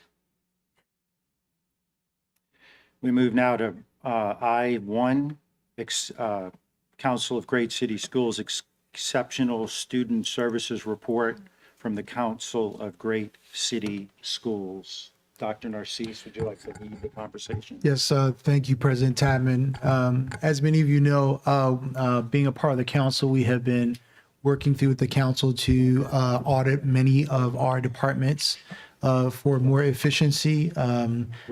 Wait. Excuse me, I'm sorry. We got to keep a quorum, right? 5, yeah. Okay, sorry. Sorry about that.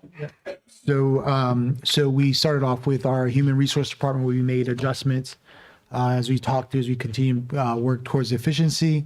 The council has 2 more reports to do for us. One was special education, which you'll hear from the executive director, Mr. Ray Hart, who's come down, and then we will then do also report at a later date on ELL as we continue to help support and improve our English language learners in our school system. So I will ask for Mr. Ray Hart, the executive director of the council. Thank you for coming from down here to present his recommendations. Thank you very much, Superintendent Narcisse, President Tapman, members of the board. Thank you all for allowing us to be here. As you shared, I'm Dr. Ray Hart. I am the Executive Director of the Council of Great City Schools. We were asked to come in and do what we call a strategic support team to support the district in making recommendations about the students with disabilities and the support services that are provided to them. I want to thank Dr. Deborah Brooks, who is the Special Education and Student Support Leader, Executive Director in Baltimore City Public Schools.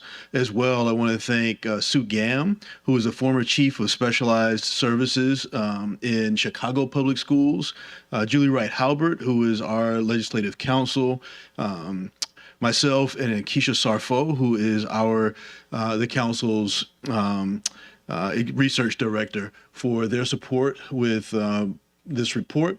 We also want to thank the staff here. We interviewed a number of staff members, community members. We also interviewed and have continued to work with staff over the last few days to complete the report. So I want to thank you. We submitted that report to the district this afternoon, and I want to provide just quickly an overview for you. The detailed report is in your board materials. Want to provide just an overview of our observations, our recommendations to the district, a high-level overview, and then take your questions. So the first thing that we wanted to note is some of the positive things that we saw as part of the interview process. We did see, as we were interviewing those, that there is strong support for schools from the central office. We noted that as one of our findings. We also noted that the district has created a new office of student supports that actually brings together a number of offices in the district that are supporting students on the ground. Bringing those into one central location, we thought was a positive. In addition to that, there was a new position of Chief of Literacy. And from that, we noted that the East Baton Rouge literacy blueprint that was put together was strong in terms of supporting students with disabilities, and then a focus on the renewed focus on classroom instruction that we saw. And finally, we're hopeful that the recent Bill and Melinda Gates Foundation mathematics grant that you received will support students with disabilities as well. So given that, I'll give a little overview really quickly. The percentage of students by region, both for free and reduced price lunch, as well as students with IEPs who are in the various regions across the city, is relatively consistent. It varies slightly, but is relatively consistent. We note in the report more details about what that looks like. I will note, however, that a couple of things. The first of which is your percentage of students with IEPs is relatively small compared to the state, which is about 12.5%, and the nation, which is about 14.4%. You are at about 10%. Students with disabilities. In addition to that, in our member districts, which is 78 districts across the country, the largest urban districts in the country, our districts are about 16% students with disabilities. So you're significantly smaller in terms of your identification. I'll talk more about the implications of that, what that might mean in a few moments as it relates to our recommendations. In addition to that, the district's planned use of a single student support team reflects a significant change from the past. Again, it's another one of the positives that we found as part of our evaluation process. Really quickly, our observations. First of which is looking very closely, and I mentioned a moment ago that you have a relatively smaller number of students with disabilities than what we see across our member districts. For example, students with specific learning disabilities, which is the blue line on this chart, you'll note that chart rises between pre-K, kindergarten, first grade, second grade. This is the number of students who are identified. That rise really indicates to us that some additional attention needs to be paid to how are you identifying students, particularly in the early grade levels for disabilities, and might there be opportunities to identify students at an earlier period to provide additional supports to them. So looking really closely at that is important. The second I'll note is the orange line, and what we see in some circumstances is that also, and you'll note with that orange line, and I'll combine this with the next slide, that there are a larger number of kids who are, that is a speech and language disability. There are a larger number of kids around first grade, second grade, third grade, where it peaks and then it begins to decline over time. There are two things. One is, again, with speech and language, really understanding in the early grade levels whether or not there are opportunities to identify students with speech and language disorders. But as I'll share in a moment, there are quite often opportunities where you might misidentify students. And we encourage you to really look closely at the identification process of students and making sure that, particularly for students who are English language learners, which I'll show in the next slide, making sure you're not confusing language development challenges with a speech and language disability. And so we'll talk more about that. Overall, what we're encouraging and what I'll share in the recommendations is really looking closely at how students are identified, making sure that you aren't missing students, particularly early in the identification process, and making sure that students are getting the supports that they need.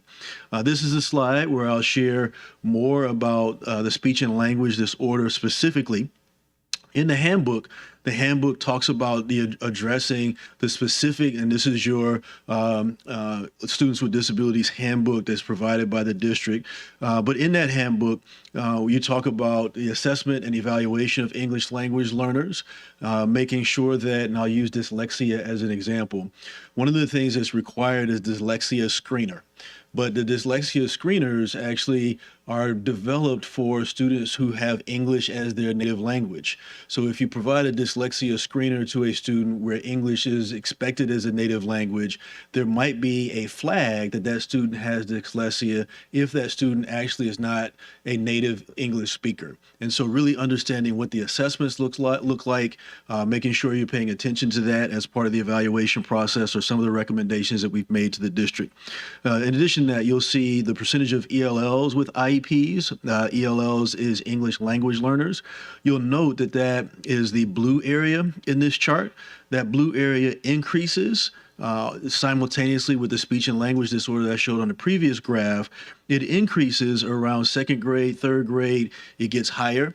So again, where you're seeing students who are developing language, you're also seeing them simultaneously identify for speech and language disorders, but then it tails off as they get older. So as they develop the language, that disorder tails off. So really looking closely at how you're identifying students and making sure they're getting the supports that they need, either from the English language learner office or from the Office of Special Needs. A couple of key findings I'll share really quickly. The first of which is we really look at students who are getting at least 80% of their instruction in the classroom during the day. At least 80% of the day, their time is in the classroom. And we note here that for some students, the nation, where you compare to the nation, you are below the nation. For some, you are well above the nation. For others, so for example, with autism, students with autism, your students with autism spend a much smaller percentage of their time in the classroom, 80% of the day, compared to other students with autism around the nation. So you'll see that these charts lay out what that looks like, your district compared to the nation. Again, asking during the identification process, and this is what we shared, making sure you're paying really close attention to the types of supports that students are receiving in their individual education plans. Finally, looking at another key finding, and this is general education settings by race, looking at how students are assigned to either separate classrooms, which is generally under 40% of the day, partial inclusion, which is 40 to 79% of the day, or 80% or more of the day in a general education classroom setting. And what you'll notice is that African American students are far less likely to spend their day in a general education setting, at least 80% of the time, relative to other students across the district. The same applies for Hispanic students. They are more likely to spend at least under 40% of their time in a general education setting. So again, really looking closely at how are students being identified, what identifications are they receiving, and then what types of supports are they receiving is critical to ensure that they're getting the types of supports they need to be successful. Finally, special education around English language learners. Again, same slide as I just shared a moment ago, but what you'll see is that in the center of this chart, the middle bar, 40 to 79% of the day, English language learners, which is the yellow dot that is in that center graph, we identify what we call risk ratios. And a risk ratio is looking at any time a student is more likely than their peers to be in a circumstance, we identify that. A value of 2 indicates that a student is twice as likely to have that circumstance. In this case, if you look at English language learners, they are 4 times as likely as their peers to be educated partially or educated out of the regular classroom environment, pulled out of the classroom for instruction. That is significantly higher than their peers around the district. So again, making sure that students have grade level content instruction is critical, and then providing the supports that they need in the classroom is what we recommend, and it's in the report, in the full report. Our recommendations. So I'll talk really quickly about our recommendations and then we'll take your questions. In terms of system-wide, one of the things that we note system-wide, and this is something that we saw to be it's our first recommendation, is really expanding what's called the multi-tiered systems of supports program. And what it does is actually supports not just not just students with disabilities, it supports all students in the district. So it is really designed to lift up the supports that students need. We're recommending that you create a district-wide MTSS team that reports to the superintendent twice a year, and providing a guide for here's what students are receiving, here's what they're getting, and here's what our data looks like in terms of students receiving actual classroom instruction. In addition to that, having school-based leadership teams where those school-based teams evaluate what's happening in our building with our students with disabilities specifically, how are we addressing their needs, and how are we providing supports. We go through details on several others, including, as you see, the literacy plan, which we noted that you've just created. It was part of that. Professional learning for teachers, analysis of data. There are others that are detailed in the report. That first one is the MTSS framework that I just went through. The second one is really, again, what I shared a few moments ago, and that is looking very closely at the special education referral, assessment, and eligibility process, making sure that kids in their individual education plans get the supports that they need, but get those supports by providing or by educating them in the least restrictive environment possible. So making sure you're reflecting on those, looking very closely at achievement outcomes, suspension, absenteeism, educational environments, analyzing that data, comparing that data to the state and to the nation, and being really clear about what you're doing as a district, how your students are being supported, and making sure that you're supporting them and they're making progress along with their peers. Promoting achievement and well-being of students with disabilities. Also, I see I have a typo here, but inter-office collaboration. One of the things that we are recommending, and it's detailed in the report, is ensuring that the offices across the district work together, making sure that the chief academic officer, the new office that has been developed for English learners, work together to develop joint plans and joint strategic plans about how they're going to support students with disabilities, but also supporting students with disabilities who happen to be English language learners. So making sure that those are developed jointly and that it's not a separate process. The last is looking at the organization. We did make recommendations in the report around the organization for English language learner for students with disabilities. Given that some of those things we know have already begun to take place, we had oral feedback at the end of our review for the districts, and so a number of the things that we noticed when we conducted the review, we shared orally with the district representatives at that time, and a number of these have begun to take place. This is one. Talk about school-based personnel as well. We made recommendations around the school-based personnel, but also making sure that both the needs of students from a legal standpoint are addressed, as well as the instructional needs for students. And so we lifted that up, ensuring that those things are happening at the school level. Compliance and support. One of the things that we recommend is really pulling together all of the documents that support students with disabilities in the district, pulling them together so that there is a cohesive central location to find information, to find supportive information, et cetera. Last, we talk about fiscal considerations. There are recommendations in the report for looking at all the ways that you might support students, as well as getting reimbursements from state and federal agencies as it relates to students with disabilities. So making sure you're taking advantage of all of those. And the last is shared accountability for student achievement. And this is something that we hear quite often, but making sure, and we did during the interview process, but making sure that everyone understands that educating English language learners is everyone's responsibility. General education teachers, those who are supporting students who are English learners, those who are supporting students who are have special needs, everyone's responsibility is to support them in the classroom and the work that they do. So with that, I want to say thank you. You have the full report. We'll be happy to take any of your questions. Thank you, Mr. Hart. Mr. Ballou. Thank you, and thank you for the presentation, Mr. Hart. I know you were flying through that, but there were just OHI. What does that stand for? other health impairments. So there are a number of different, and we define, if you notice in several charts, we have laid out the specific disabilities where we look at them by disability group, but it's other health impairments. And then one slide, classified intellectual disabilities. What diagnoses would fall under that category? It depends. It varies. So each of the diagnoses are done by school psychologists or other special education coordinators in the district, and then they identify for a child's individual disability what it classifies under, what it means, and how to address it. But is there okay? And then the slide that dealt with the educational environments by English learner status. You went through that fast, and there were some diamonds that identified risk ratios. And can you explain real quick? Go through that. I will. I think if I hear it a second time, I'll That's all right. get it. That's all right. I'll explain it again. So the one that I referred to in particular for English language learners, the diamond is yellow, and referred you to the center part of that chart.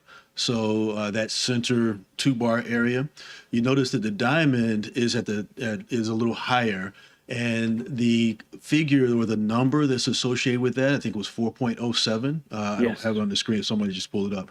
So it's 4.07. That 4.07 is calculated based on the figures that you see there, where the percentage of English language learners is about 61% in that group. What it shares is that they are 4 times as likely as their non-English learner peers to be educated outside of the classroom and in a separate environment for 40 to 70% of the day, 40 to 79% of the day.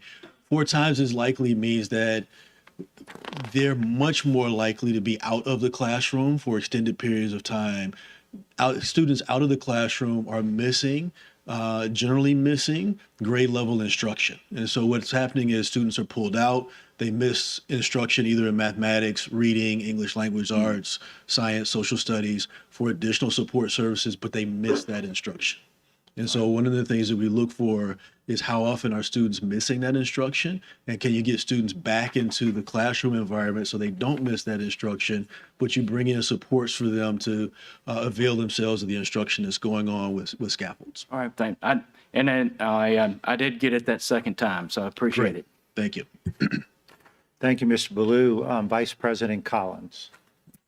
On the slide with percentage of students by region, is that orange at the top of the slide? And I just want to make sure I'm percent.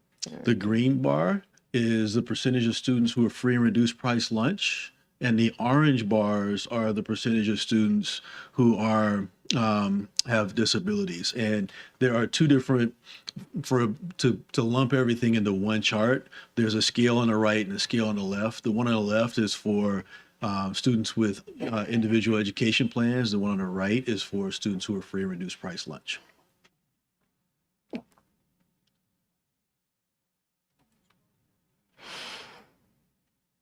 So it's about 9 each across the regions. If you look at the orange bars across the regions, about 9.3% of the students in Broadmoor have special needs.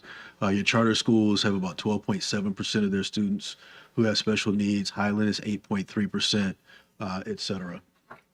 And then on the right side, if I carry the orange over. If you carry the green bar over to the right, so the green okay, bar, never mind, I got it. Yep, green bar goes to the right, orange bar goes to the left. Now, but at the top you say English learners, so you combining English learners and Pulled English IEPs. learners out of this one. We have English learners in the report, but for this particular presentation, we pulled English learners out. So we left it in the report, but I took it out for this presentation. So this chart, it's just it says EL, IEP, and FRL for free and reduced, but I should just cross out EL? Cross out EL. Okay, all right, okay. That's the part that I was trying to make sure I understood on that. And then the MTSS framework, I got a little lost on I thought it was already district-wide implementation, and so then I misunderstood your part. What we're point. saying I'm is sorry. what we're saying is strengthen that. So we're making recommendations to strengthen the MTSS process Okay. to ensure that students get the supports that they need. So the recommendations that you'll see in the report are recommendations to strengthen the MTSS process. Okay, thank you. Thank you, Vice President Collins. Mr. Gode. Yes, thank you very much for the report. I did have a chance to read some of it, not necessarily all of it.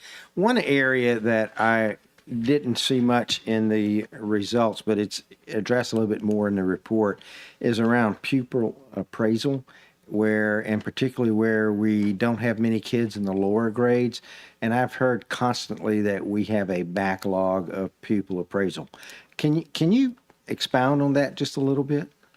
We went to it a little bit in the report, but again, going back and looking very closely at how you're doing the process, we did hear some of that during the interview process, that some of the appraisals don't happen until later.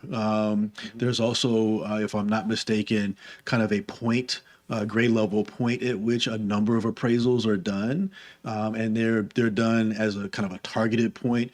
At that point, we did see a spike in the number of students who were identified. One of the things we noted in the recommendations was really thinking critically about not having that point, but really making sure you're identifying students even before that critical grade level for special needs. So it is one of our recommendations. Okay. And when I got in the back in the appendix, I'm sorry, I'm one of those people that reads appendix.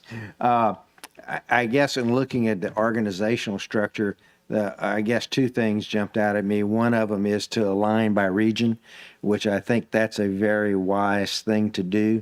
So as we get to make our regions stronger in the implementation of these things, I think aligning by region is a very good recommendation.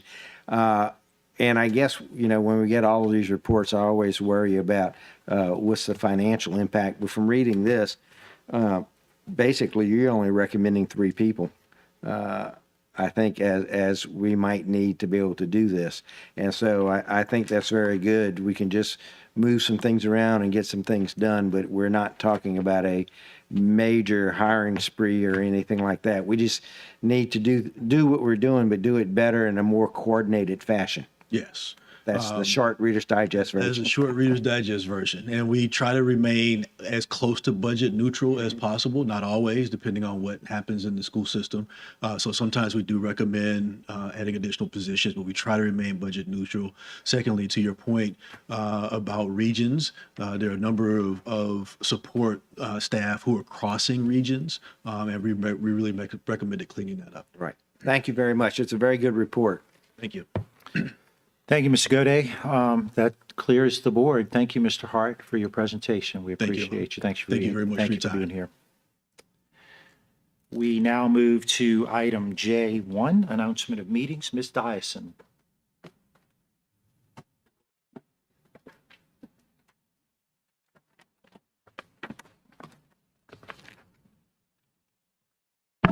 I'm sorry, I should have been ready. Announcement of meetings. Committee of the Whole meeting is to be held on December 1st, 2022 at 5 p.m. in the Central Office Boardroom. And the regular board meeting is to be held on December 15th, 2022 at 5 p.m. in the Central Office Boardroom. And I move to adjourn. Without objection.